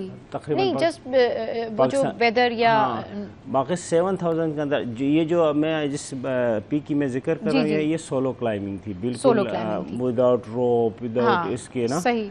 तो इस तरह के जो क्लाइंबिंग में इस तरह के हादसात होते हैं। सही। तो उस वक्त फिर वही बात आती है, जो भी क्लाइंबर जाता है पाकिस्तान से, अगर कोई जाता है, बाहर से जो लोग आते हैं वो बड़े प्रोफेशनल लोग होते हैं, उनको आता है सब कुछ। तो आप ट्रेनिंग्स करें, पाकिस्तान के अंदर अभी करवाते हैं, लोग करवाते हैं। जैसा हमारा के अजीज़ है, उस्ताद भी है जाहिद राजपूत, उनकी अपनी स्कूल है, इस कदर में वो करवाते हैं। मिर्ज़ा भाई हैं। अच्छा, ये शौक हो तब जाना चाहिए या ऐसे ही बस कुछ एक्सप्लोर करना है तो चले गए? नहीं, एक्सप्लोर वाले जो लोग हैं वो ना जाए तो बेहतर है। सही, क्योंकि ये एक बहुत हर चीज़ का, हर काम में जो है ना, ये एक लॉजिक है कि अगर आपको कोई काम आप अपने पैशन से करते हैं ना, तो आप वो काम करें। लेकिन अगर आप सिर्फ इसलिए करते कि ये काम है मैं कर लूंगा या कर लूंगी, तो वो मेरे ख्याल में आप ना ही करें तो बेहतर है। क्योंकि हर चीज़ में आपका पैशन, अगर आप एक्सप्लोर करना चाहते हैं तो आप ना जाएं, लेकिन अगर आपका पैशन है कि आपने जाना है और माउंट एवरेस्ट पे जाके जो है वो पाकिस्तान का झंडा लहराना है, तो फिर बिल्कुल जाएं और ज़रूर जाएं। लेकिन अगर पैशन है तो जाएं, क्योंकि जो एक्सप्लोर करने जाते हैं ना, तो एक्सप्लोरेशन में तो क्या होता है कि 2-3 घंटे बाद ही आप कहते हैं बस हो गई है, बस ठीक है, ओके लेट्स गो बैक। तो ये जो भी माउंटेनिंग करते हैं या जो भी क्लाइंबर्स हैं, ये इनका पैशन होता है, ये इनकी नेचर होती है, इस वजह से ये वहाँ पर जा रहे होते हैं। आप ये बताएं कि ऐसे जो लोग जो सिर्फ एक्सप्लोर करने के लिए जाते हैं, आप बहुत सारे ऐसे होते हैं ना, ग्रुप्स में भी लोग मौजूद होते हैं, उनके लिए कितनी मुश्किल होती है? वो आधे रास्ते से वापस आ जाते हैं या चले जाते हैं, वो भी पहुंच जाते हैं? जैसे मैं अभी आपको बता रहा था कि इंडियन बहुत सारे लोग थे। इंडियन आर्मी के लोग थे, प्रोफेशनल लोग। लेकिन वो आधे से ज़्यादा वो कैंप 2 से ऊपर जा नहीं सके। अच्छा जी। हाँ, वैसे इंडियन आर्मी जो है वो कुछ खास कर भी नहीं पाती। आधे से ज़्यादा उधर जा नहीं सके, बीच में लोग मरे भी वो काफ़ी। और हर बंदे ने अपने साथ एक एक दो दो शेरपा साथ लेके किया हुआ था और ज़बरदस्ती करना चाह रहे थे। सही। तो वो उस तरह नहीं होता है, वो प्रोफेशनल आप सीखने की आप कोशिश करें। अगर आप एक्सप्लोर भी अगर कुछ करना चाहते हैं उसके लिए भी कुछ ट्रेनिंग्स आप करके जाएं तो आप मज़े से आप अपनी चीज़ें वो कर लेंगे। मैपिंग वगैरह करवा देते होंगे, पहले से बता देते होंगे। सही। अगर ज़्यादा आइस होती है, ज़्यादा ये ग्लेशियर्स वगैरह होते हैं तो प्रॉब्लम आती है फिर? बिल्कुल आती है। पहाड़ के ऊपर एवलांच का बहुत ज़्यादा खतरनाक होता है, जो लैंडस्लाइड जो कहते हैं। अच्छा, रॉक फॉल बहुत ज़्यादा होता है जो बड़े पहाड़ों पे। अच्छा, आइस टूटता है, आप स्लिप हो जाते हैं, बहुत सारी चीज़ें हैं।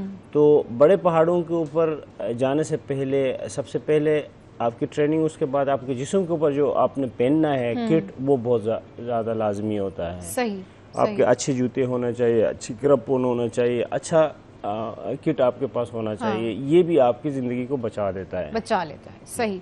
अच्छा, जिस तरीके से आप कह रहे हैं ना कि आप वेल इक्विप्ड हों और फिर आप जाएं इन पहाड़ों के ऊपर, क्योंकि आपको पूरी तैयारी से जाना चाहिए। आप क्या सजेस्ट करेंगे जो लोग माउंटेनिंग करना चाहते हैं, जो लोग सीखना चाहते हैं, जो लोग करना चाहते हैं एक्सप्लोर, उनके लिए आपका क्या मैसेज है? उनके लिए जो माउंटेनियरिंग करना चाहते हैं उनके लिए सबसे पहले चीज़ तो ये है कि वो जब तक ट्रेनिंग्स न ले माउंटेनियरिंग के साथ ना छेड़े। सही। ठीक है। ट्रेनिंग्स लेने के बाद उनको खुद पता चल जाएगा कि मतलब क्या चीज़ें चाहिए और पहला कौन सा जो है वो उनको प्रोजेक्ट करना चाहिए जो नए लोग हैं? लेवल 1 के लिए अप्लाई कर रहे हैं, लेवल 1 करें, उसके बाद 2 करें। 3 मतलब बहुत ज़्यादा हार्ड है। अच्छा, ठीक है। लेवल 3 बहुत ज़्यादा हार्ड है, लेकिन लोग 3 भी करते हैं। ठीक है। 3 के अंदर रेस्क्यू वगैरह सारा कुछ आ जाता है उसके अंदर। तो अगर लेवल 3 तक अगर कोई इंसान कर लेता है तो उसको क्लाइंबिंग के बारे में पता चल जाता है कि ये कितना डेंजरस है और कितना मैं कर सकता हूँ या नहीं कर सकता हूँ। वो खुद ही फैसला कर लेता है, वो वहाँ पर खुद ही फैसला करते हैं। अच्छा, ये बताएं, अप्रिसिएशन आपको कहाँ से अप्रिसिएशन मिली, कहाँ से इंडोर्स किया? लोग क्या कहते हैं भाई कैसे कर लेते हैं आप, इतनी राकापोशी गए, फिर आप जो है वो और क्या क्या आपने मुझे बताया था, माउंट एवरेस्ट आप किया आपने, फिर ब्रॉड पीक पे आप गए, K2 के बारे में थोड़ा सा बताएं, क्या वाकई बड़ा मुश्किल है K2 सर? बिल्कुल, डेफिनेटली। मतलब पाकिस्तान के अंदर बल्कि दुनिया के अंदर K2 जो है वो बहुत ही मतलब डेंजरस क्लाइंबर्स के लिए। और हर क्लाइंबर का ख्वाब होता है K2 में क्लाइंब कर लो। जो भी क्लाइंबिंग की दुनिया को जानता है, जो क्लाइंबिंग करता है, उसके ख्वाब होता है कि K2 काफी मुश्किल उसका बहुत रास्ता है, मतलब मैपिंग काफी मुश्किल है। K2 का बेस कैंप से लेकर टॉप तक ही मतलब हर एक कदम खतरा है। अच्छा। तो खतरा से मुराद ये है कि वहाँ पे एवलांच आता है, रॉक गिरते हैं, आगे चल रहे हैं तो आगे के जो चलने वाले लोग हैं उनके पैरों से वाजिद भाई, मैं हमेशा जब क्लाइंबर्स को देखती हूँ तो ये इन्होंने बड़े हैवी बैग्स जो हैं वो कैरी किए होते हैं। कैसे इतने हैवी बैग्स और इतना टाइम क्लाइंब करना, ये एक चैलेंज नहीं होता है लगेज? क्योंकि अब देखिए बिल्कुल आप 100% सही कह रही हैं कि लगेज होता है। कुछ मामला ऐसे होते हैं कि आप जब क्लाइंब कर वापसी का जो मामला है ना, यहाँ पर भी एक अहम चीज़ ये है कि लगेज फैक्टर। हाँ, लगेज फैक्टर है। लोग 2 मरतबा जाने के चक्कर में वो सारा लगेज अपना ऊपर लगा देते हैं। सही। लगाने के बाद डिसबैलेंस होता है, इंसान है, गलती हो जाती है। कहीं एक कैरिबिनर अगर आप लगाना भूल गए, आपका पैर स्लिप हो गया तो आप गए। तो ये भी होता है। ये सारी गलतियाँ हम करते हैं। सही। इंक्लूडिंग मेरे से जितने भी साथी हैं जो जूनियर सीनियर्स हैं, हम करते हैं। तो वापसी के लिए ऐसा होता है कि यार यहाँ कौन कैंप 3 कौन आ जाएगा, लगाओ ऑक्सीजन भी लगाओ, टेंट भी लगाओ, स्लीपिंग बैग भी लगाओ। कभी कभी ऐसा होता है 40-40 केजी से ऊपर वजन होता है, हाँ। उठा के लेके आ जाते हैं। तो उस दौरान गलती करके सही कह रहे हैं, बिल्कुल। ये जो आपने चीज़ें हैं ना, इनका ख्याल रखना है। और इस तरह के जो लोग हैं, वाजिद भाई जैसे लोग हैं, इन लोगों से आप सीख भी सकते हैं और ये लोग आपकी इंस्पिरेशन भी हैं। बहुत शुक्रिया वाजिद भाई, आप हमारे शो पे आए और हमें इतना कुछ बताया अपनी जर्नी से रिलेटेड कि भाई किस किस तरीके से जो माउंटेनर्स हैं उनको चैलेंजेस का सामना करना होता है और इस तरह के लोग जो हैं वो पाकिस्तान का नाम रोशन करते हैं, जिन पे होता है हमें बहुत फख्र। तो शो में यहाँ वक्त तो एक ब्रेक के बाद जब वापस आएंगे तो एक और अहम टॉपिक है जिसके ऊपर डिस्कशन करेंगे, ईद की तैयारियाँ।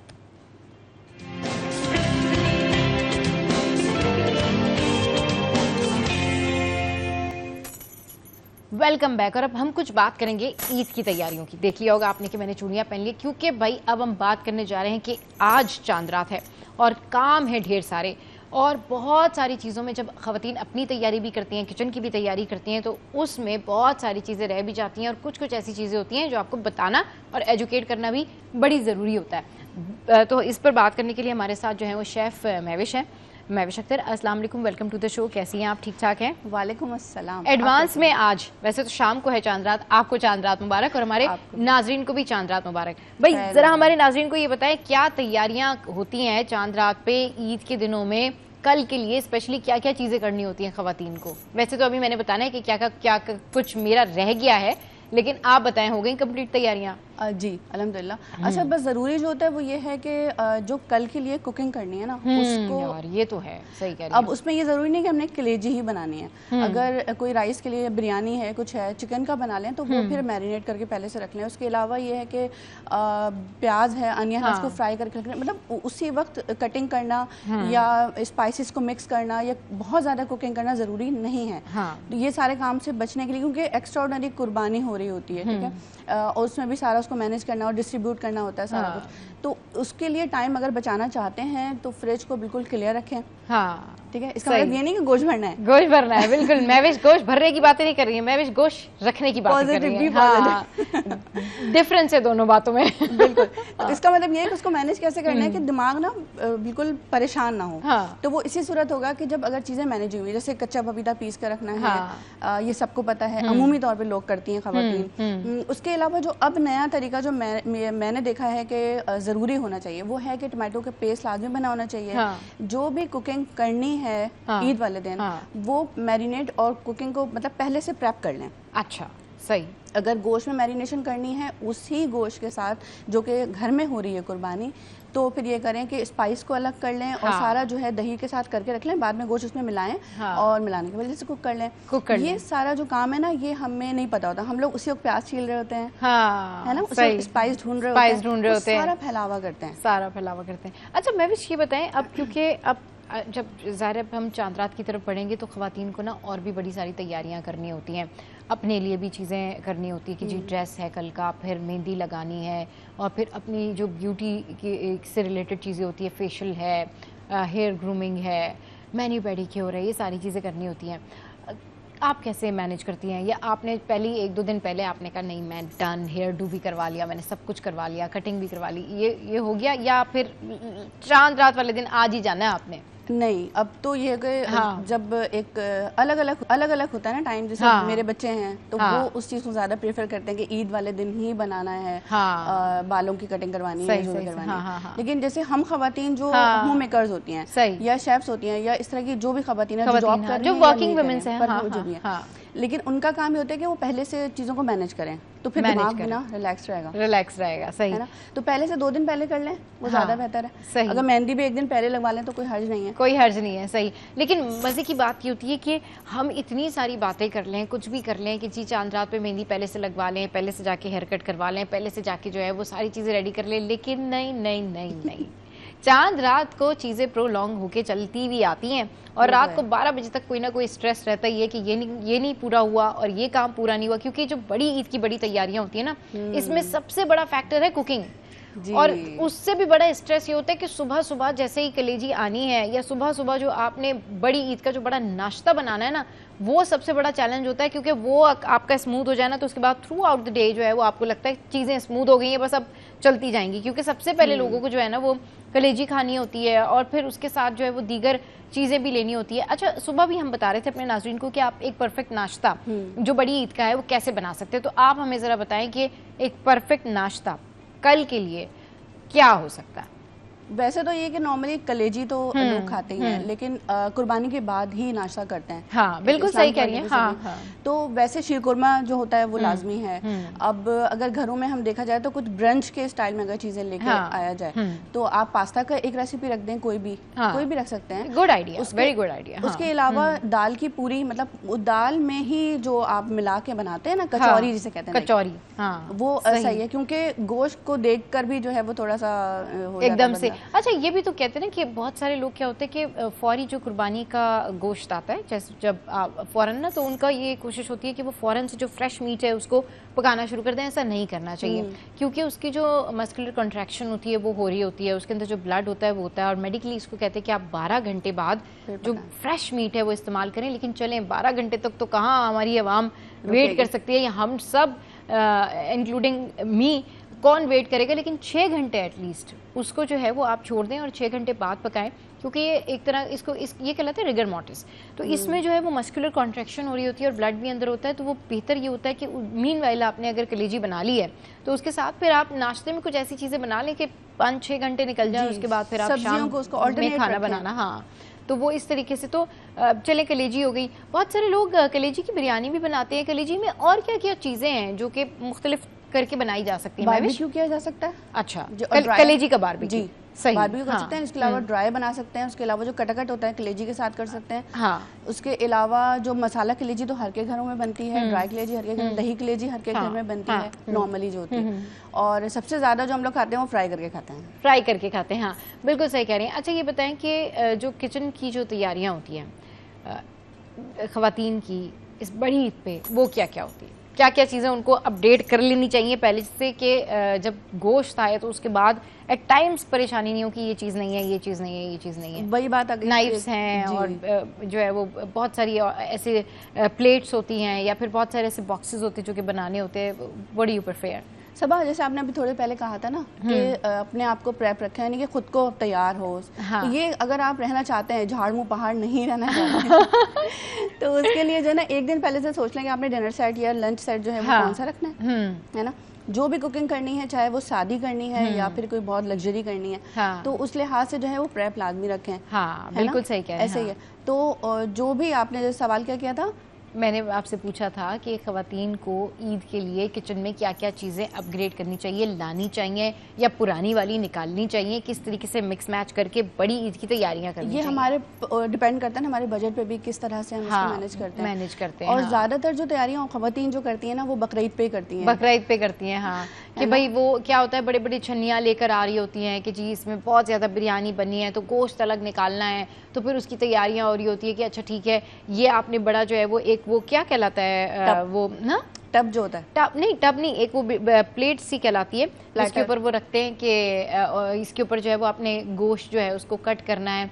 और हाँ, नाइफ्स होती हैं बहुत सारी और मुख्तलिफ किस्म की जो है वो चीज़ें होती है कि आपने जो है चर्बी वाली नाइफ जो है ये अलग है, बड़ी वाली नाइफ जो है वो अलग है।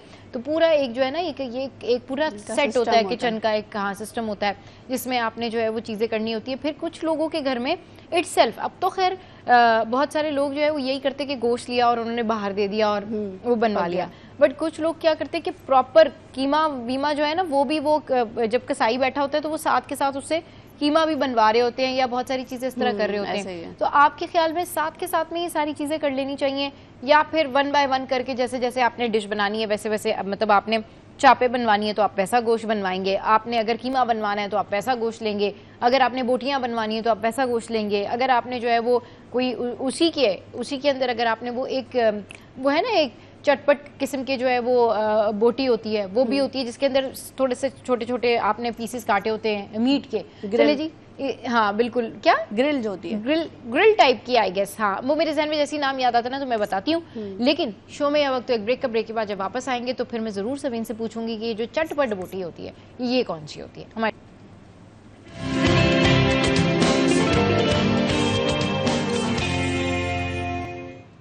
Welcome back. तो भाई बात करें हम ईद की तैयारियों के हवाले से, ईद के खानों के हवाले से और ईद के ख्वाबों के हवाले से। नाश्ते की बात हम कर चुके, लंच की बात करते हैं। सबीन, लंच में क्या होना चाहिए, क्योंकि अब देखिए 12-1 बजे तक तो कुर्बानी का गोश्त आता है, कुछ लोगों की जल्दी भी हो जाती है तो 11 बजे ही जो है ना, हमारे एक रिलेटिव हैं उनके यहाँ 11 बजे कलेजी बन भी जाती है, बहुत जल्दी उनके यहाँ चीज़ें हो जाती हैं। तो 2 बजे तक 3 बजे तक जब लंच का टाइम होता है, जो लोग जल्दी, जिनकी कुर्बानी होती है जल्दी उनके यहाँ पहला नाश्ता हो जाता है, बड़ा नाश्ता, तो उसके बाद लंच में क्या बनाना चाहिए? पुलाव, क्योंकि बिरयानी जो होती है वो बेसिकली ये होता है कि थोड़ा हैवी हो जाती है ना। हाँ, तो पुलाव होना चाहिए। और अगर बीफ का या कि मटन का कर रहे हैं तो वो एक, क्योंकि कुर्बानी की वजह से 3 हिस्से हैं, सिर्फ खाना मकसद नहीं है, तो ये है कि उसके 3 हिस्से कर दिए, जो हमारा जो भी है हिस्सा, उसके बाद हमने उसमें से डिस्ट्रीब्यूट करना है जो भी करना है। तो फिर ये कि पुलाव बहुत एक मेन इंग्रेडिएंट है कि आपने रेसिपी है जो आपने रखना है। सही है। उसके अलावा ये कि कबाब्स में कोई बारबेक्यू, मतलब दिन में सबीन कह रही है कि लंच में हम पुलाव रख लें और कबाब्स रख लें। सही, सिंपल सा कबाब जो है। अच्छा, बारबेक्यू आपने देखा होगा बकरीद में ज्यादा होता है ना? ज्यादा होता है, बिल्कुल। और अब तो इंडोर भी होने लगा है, मतलब चूल्हे पे भी कर लेते हैं लोग। सही। तो वो उतना मजे का होता है जितना वो एक प्रोफेशनल तरीके से जो बाहर कर रहे होते हैं, और चूल्हे वाला नहीं होता। नहीं, इसलिए एक तो ये कि वो एक तो माइंड जो रिलैक्स होता है, वो एक अलग से सारी आपकी कम्युनिटी होती है, लोग होते हैं, दोस्त अहबाब होते हैं, उनके साथ हम एंजॉय करते हैं। और एक पूरा आपने देखा होगा सेटअप है ना, गुल सेंटर उधर चले जाएं तो आपको पूरा बड़ा सेटअप मिलता है बारबेक्यू का। अच्छा, है ना? सही। तो उसके अलावा ये है कि आप जैसे अभी आपने बात की चटपटी बोटी की, तो मुझे इतना ज़्यादा आइडिया नहीं है जो बात है, लेकिन ये कि चटपटी बोटी में जो चीज़ें इस्तेमाल होंगी, मेरे ख्याल से अगर आप उसको थोड़ा सा सॉसी करना चाहते हैं तो उसमें केचप या मुख्तलिफ कोई भी आप सॉस डाल सकते हैं, ठीक है। उसके अलावा ये कि अगर आप वरना उसमें चाट का मसाला और गरम मसाला, अदरक लहसुन जो है वो मेन इंग्रेडिएंट है गोश्त के लिए, क्योंकि वो एंटीबायोटिक होता है ना, तो वो तो आपने डालना ही डालना है ना। अगर आप उसको गलाने में जल्दी करना चाहते हैं तो कच्चा पपीता या टेंडराइजर पाउडर आपके पास लाजमी होगा, है ना, जिसकी वजह से आप कर सकें। लंच में ये रेसिपी चटपटी बोटी आप वाली बहुत ही एक अच्छा ऑप्शन है। ऑप्शन है, बिल्कुल। अच्छा, जिस तरीके से अभी हमें बताया महविश ने कि भाई लंच में आप पुलाव कर सकते हैं, कबाब्स कर सकते हैं, चटपटी बोटी जो है वो कर सकते हैं, फिर डिनर में क्या करें? डिनर में तो या तो हम दावत पे जाते हैं या दावत पे बुलाते हैं। मैक्सिमम दावत में क्या डिशेस रखनी चाहिए, रख सकते हैं? ग्रेवी के कुछ स्पाइसेस रख सकते हैं। उसके अलावा थोड़ा सा ना, मैं कहती हूँ कि हम लोग ना सिर्फ जब मीट आता है ना तो हमें लगता है शायद हमने ईद पे मतलब खाया, उसके अलावा हम पूरे साल नहीं खा रहे थे। तो दही बड़े या कुछ इस तरह के कॉन्ट्रीमेंट्स रखने चाहिए जो कि हमारा इसको बैलेंस, सपोर्टिंग कंपोनेंट्स हो जाए ना उसके। हाँ, सही, ये बिल्कुल सपोर्टिंग डिशेस हो जाती हैं। लेकिन पता है क्या होता है महविश, लोग नहीं ज्यादा अच्छा समझ रहे होते इस चीज को ना, कि भाई अगर बड़ी ईद की दावत है तो उस पे ये क्या इन्होंने स्टार्टर में जो दही बड़े रख दिए हैं, ये क्या इन्होंने स्टार्टर में जो है वो कोई पापड़ शापड़ रख दिए हैं। गोश्त का मतलब ना गोश्त ही लेते हैं लोग, मतलब पहली डिश गोश्त ही चाहिए उनको। तो वो एक ट्रेडिशन भी है, एक फील भी है, भाई गोश्त ही है सारा कुछ ना। इनफैक्ट बहुत सारे लोग ये करते हैं कि जो सैलेड होती है ना, उसके साइड्स के ऊपर भी उन्होंने क्या किया होता है कि जो गोश्त की बोटियां होती है ना, वो रखी हुई होती है कि सैलेड के ऊपर भी जो है वो बोटियां हैं, या उसको टॉपिंग करके या उसको कुछ अच्छा सा बनाया होता है। तो उस हिसाब से बताएं कि रात का जो डिनर होता है, जब आप किसी को दावत पे बुला रहे हैं, तो क्या क्या आप बना सकते हैं? बिरयानी बना सकते हैं आप, और ऑब्वियसली आप हांडी बना सकते हैं, वो अच्छी बन सकती है। उसकी जो बारबेक्यू की रेंज होती है ना, वो बहुत ह्यूज है, मतलब बहुत बड़ी है। उसमें आप मुख्तलिफ तरह की वैरायटी रख सकते हैं, जैसे बोटी कबाब हो गई, उसके अलावा अफगानी बोटी हो गई, उसके अलावा मुख्तलिफ किस्म के जो सीख कबाब्स होते हैं, बिहारी कबाब्स होते हैं, बिहारी बोटी होती है ना, चिकन टिक्का भी बहुत से लोग रख देते हैं, चरगा भी रख देते हैं। तो ये अलग से, लेकिन 4 परफेक्ट कॉम्बिनेशन क्या हो सकते हैं डिनर के लिए? मतलब उसके साथ जैसे आपने मेन कोर्स में पूछ रहे हैं, बिरयानी रख लिया आपने डिनर में, उसके साथ क्या रखें? उसके साथ दही बड़े, रायता रख लें 2, अगर आपका बजट इजाजत देता है। और एपेटाइजर में जो है वो आप समोसा रख सकते हैं, दही बड़ा भी एपेटाइजर में आ जाता है, ठीक है। उसके अलावा सैलेड्स में, यानी कि जो डिनर की बात हो रही है ना, हम डिनर के वक्त में जो है वो एपेटाइजर में फिर वही बात आ जाती है ना कि वो ट्रेडिशन एक है ना, तो उसमें फिर एपेटाइजर में आप जब बिरयानी रख रहे हैं तो उसके साथ जो ज्यादा डिशेज हैं वो क्या रखें? मैं वो सपोर्टिंग डिशेस की नहीं पूछ रही थी, मैं वही बता रही थी कि बिरयानी, जैसे बिरयानी है, आपने पुलाव तो लंच में बना लिया था, ठीक है। बिरयानी अगर आपने रखी है, अच्छा बिरयानी का भी यही है कि पहले से मैरिनेशन करके रखें ताकि बहुत ज्यादा काम ना करना पड़े। उसके साथ ये कि बारबेक्यू की बहुत अच्छी सी रेंज भी रख लेंगे ना, तो एक तो बारबेक्यू है, सालन में आप कोरमा रख सकते हैं, या फिर सालन में जो है कोफ्ते रख सकते हैं, बिल्कुल। और एक ऐसी चीज है, चपली कबाब आप रख सकते हैं जी, वो कबाब ज्यादा बेहतर रहते हैं, क्योंकि स्पाइसी जो बिरयानी होती है ना, जो डिनर होता है ना बकरीद का, वो इतना हेल्दी डिनर होता है क्योंकि आपका मीट फ्रेश होता है और आपका जो मैदा है वो पुरानी चीज़ें खा खा के जो है वो पक चुका होता है। तो जब वो फ्रेश मीट और फ्रेश चीज़ें खा रहा होता है ना, तो मैदे को खुद भी नहीं यकीन आ रहा होता है कि भाई इतना ज़बरदस्त फ्रेश गोश्त तो उसमें ये होता है कि वो बिरयानी जो होती है वो हैवी लगती है। तो उस बिरयानी के साथ बहुत सारे लोग, ये होता है कि थोड़ी सी बिरयानी ली, लेकिन यूजुअली वो कहते हैं जी हमें नान के साथ कोई सालन चाहिए। तो सालन, हाँ, कोफ्ते हो सकते हैं, या फिर आप जो है वो बोटी वाला जो सालन होता है वो बना सकते हैं। तो इस तरह से आप मैनेज करके ना एक सालन ज़रूर रखें जी, बिरयानी के साथ आप एक सालन ज़रूर रखें।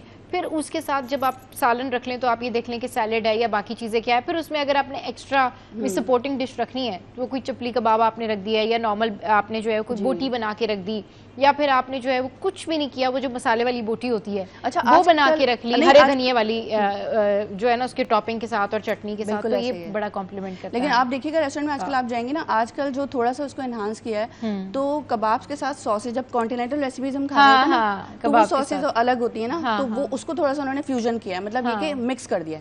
हाँ, ठीक है। मिक्स में क्या होता है, मिक्स में ये होता है कि जैसे कि जापानीज पकोड़ा, जब उसको सर्च करेंगे तो आपको समझ में आएगा कि जापानीज पकोड़ा तो पाकिस्तानी रेसिपी है, लेकिन उसको जापानीज स्टाइल में किस तरह बनाएंगे, जो इंग्रेडिएंट है वो इंग्रेडिएंट है वो यूज करेंगे। इसी तरह से जो सॉसेज है ना उसको आप थोड़ा सा अलग रख सकते हैं कि जो लोग ड्राई खाना चाहें कबाब्स वो खा लें, जैसे कोफ्ता है, ठीक है, उसके साथ सॉस रखी हुई है, ठीक है। सॉस में हमने सिर्फ एक बना लिया है कि जो प्याज को फ्राई किया, उसमें मसाला तैयार किया, दही डाला या टमाटर डाला। What could be the best starter in the Eid दावत and these all big dinners? Kebabs हो सकते हैं, समोसाज हो सकते हैं, लाइक रोल्स, स्प्रिंग रोल बहुत अच्छे होंगे। अच्छा, मैं इस तरह से सोचती हूँ कि ना अगर कबाब गोश्त आ रहा है तो साथ में दही लाजमी हो, सब्जियां लाजमी हो, वो तो ऑब्वियसली पेट में जाए, जो बैलेंस हो, सलाद की सूरत भी जाए, कुकिंग की सूरत भी जाए ना, तो अगर स्प्रिंग रोल है वो बहुत सारे लोग क्या करते हैं कि पापड़ भी रख देते हैं एपिटाइजर के तौर पर, स्टार्टर के तौर पर। वो यूजुअली ये करते हैं कि वो पापड़ रख देते हैं या फिर उसका कोई और सस्ता आइटम भी है और एक स्टार्टर भी हो जाता है, और दूसरा ये कि वो एक कोई बहुत लाइट सा सूप भी रख देते हैं यूजुअली, बढ़ाता है हाँ, ताकि वो आपकी एपिटाइट को इंक्रीज करता है। तो ये बेस्ट स्टार्टर्स जो हैं हो सकते हैं कि आपने जो है साथ में पापड़ रख दिया और फिर आपने जो है वो स्टार्टर के तौर पे सूप रख दिया, तो ये इंक्रीज करता है आपकी भूख को भी, और ये एक मतलब देने में भी बड़ा ज़बरदस्त लगता है और प्रेजेंटेबल लगता है। इसके अलावा जो है बाकी जो सपोर्टिंग डिशेस हैं, जिस तरीके से आपने अगर बिरयानी बनाई हुई है तो उसके साथ आप एक सालन और नान जो है या रोटी ज़रूर रखेंगे, फिर उसके साथ कबाब, सैलड, और फिर जो उसके आगे जो दूसरे लवाजमात होते हैं वो फिर मीठा भी तो होता है ना महविश, तो उसमें ये चीज़ें होती हैं कि फिर आप उसको पूरा एक कैरी करके एक मेन्यू बना रहे होते हैं कि जी आज हमारे घर में दावत है तो मीठे में हमने इस तरह से प्रेजेंट करना है, और खाने के जो सपोर्टिंग डिशेस हैं वो ये होनी चाहिए। आपके घर में आप क्या बनाती हैं, कल क्या बना रही हैं पहले दिन वैसे जरा बताएं। शीरकुरमा तो लाजमी बनता है। अच्छा, ठीक है, शीरकुरमा। अच्छा, एक और बात कहूँ मैं आपको सब, जैसे हम लोग सिर्फ पाकिस्तानी कुजीन तक रहते हैं ना, महदूद करते हैं अपने आप को, हम लोग चाइनीज डिशेज पे भी जा सकते हैं, मतलब बीफ के साथ, मटन के साथ चॉप्स बनती है, मटन चॉप्स तो हर घर में बनती है, कलेजी हर घर में बनती है, ग्रिल हर घर में बनती है, तो हम जा सकते हैं। उसके अलावा डिजर्ट, अब जिसकी बात करें मीठे की ना, तो गुलाब जामुन बहुत ज्यादा है ना। अच्छा, गुलाब जामुन को जो है क्या किया, खीर के साथ कॉम्बिनेशन देते हैं, खीर या शीरकोरमा के साथ करते हैं कि शीरकोरमा उसको मिला के खाया जाता है। तो शीरकोरमा तो मेरे ख्याल से जरूरी है मीठा, और उसके अलावा शाही टुकड़ा रख सकते हैं, शाही टुकड़े, हाँ, उसको मुख्तलिफ ये नहीं है कि हम जो पुराना जो दादी है और हमारी नानी जमाने का है उसको चेंज करें, मजे का भी बना सकते हैं बिल्कुल। आप ईद का नाश्ता, ईद का डिनर, ईद का लंच थोड़ा डिफरेंट भी कर सकते हैं, क्योंकि दावतों पे तो हमने जाना ही होता है ना, तो दावतों पे जाके फिर वो जो भी शख्स दावत पे जा रहा होता है ना, उसकी पसंद की खाने बना रहे होते हैं, जितने भी लोग होते हैं ना वो यूजुअली यही पूछते हैं भाई आप लोग क्या खाना पसंद करते हैं, तो वो फिर अपने घर में आप थोड़ा सा डिफरेंट कॉम्बिनेशन करके प्ले कर सकते हैं।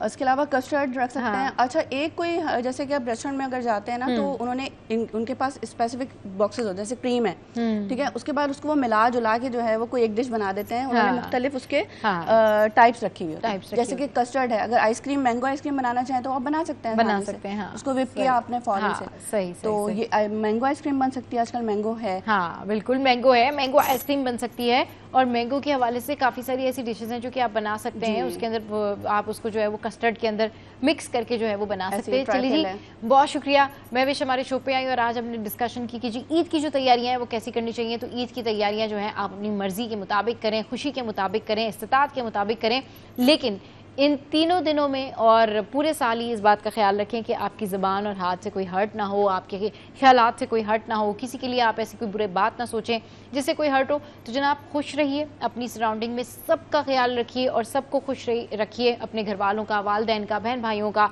रूठों को मनाएं, जो लोग नाराज़ हैं उनसे जो है वो दोस्तियाँ करें, और हंसते रहें, मुस्कुराते रहें। एडवांस में आपको मेरी तरफ से, मेरी टीम की जानिब से मेरी टीम की तरफ से बहुत बहुत ईद मुबारक। देखते रहिए सिटी एट 10।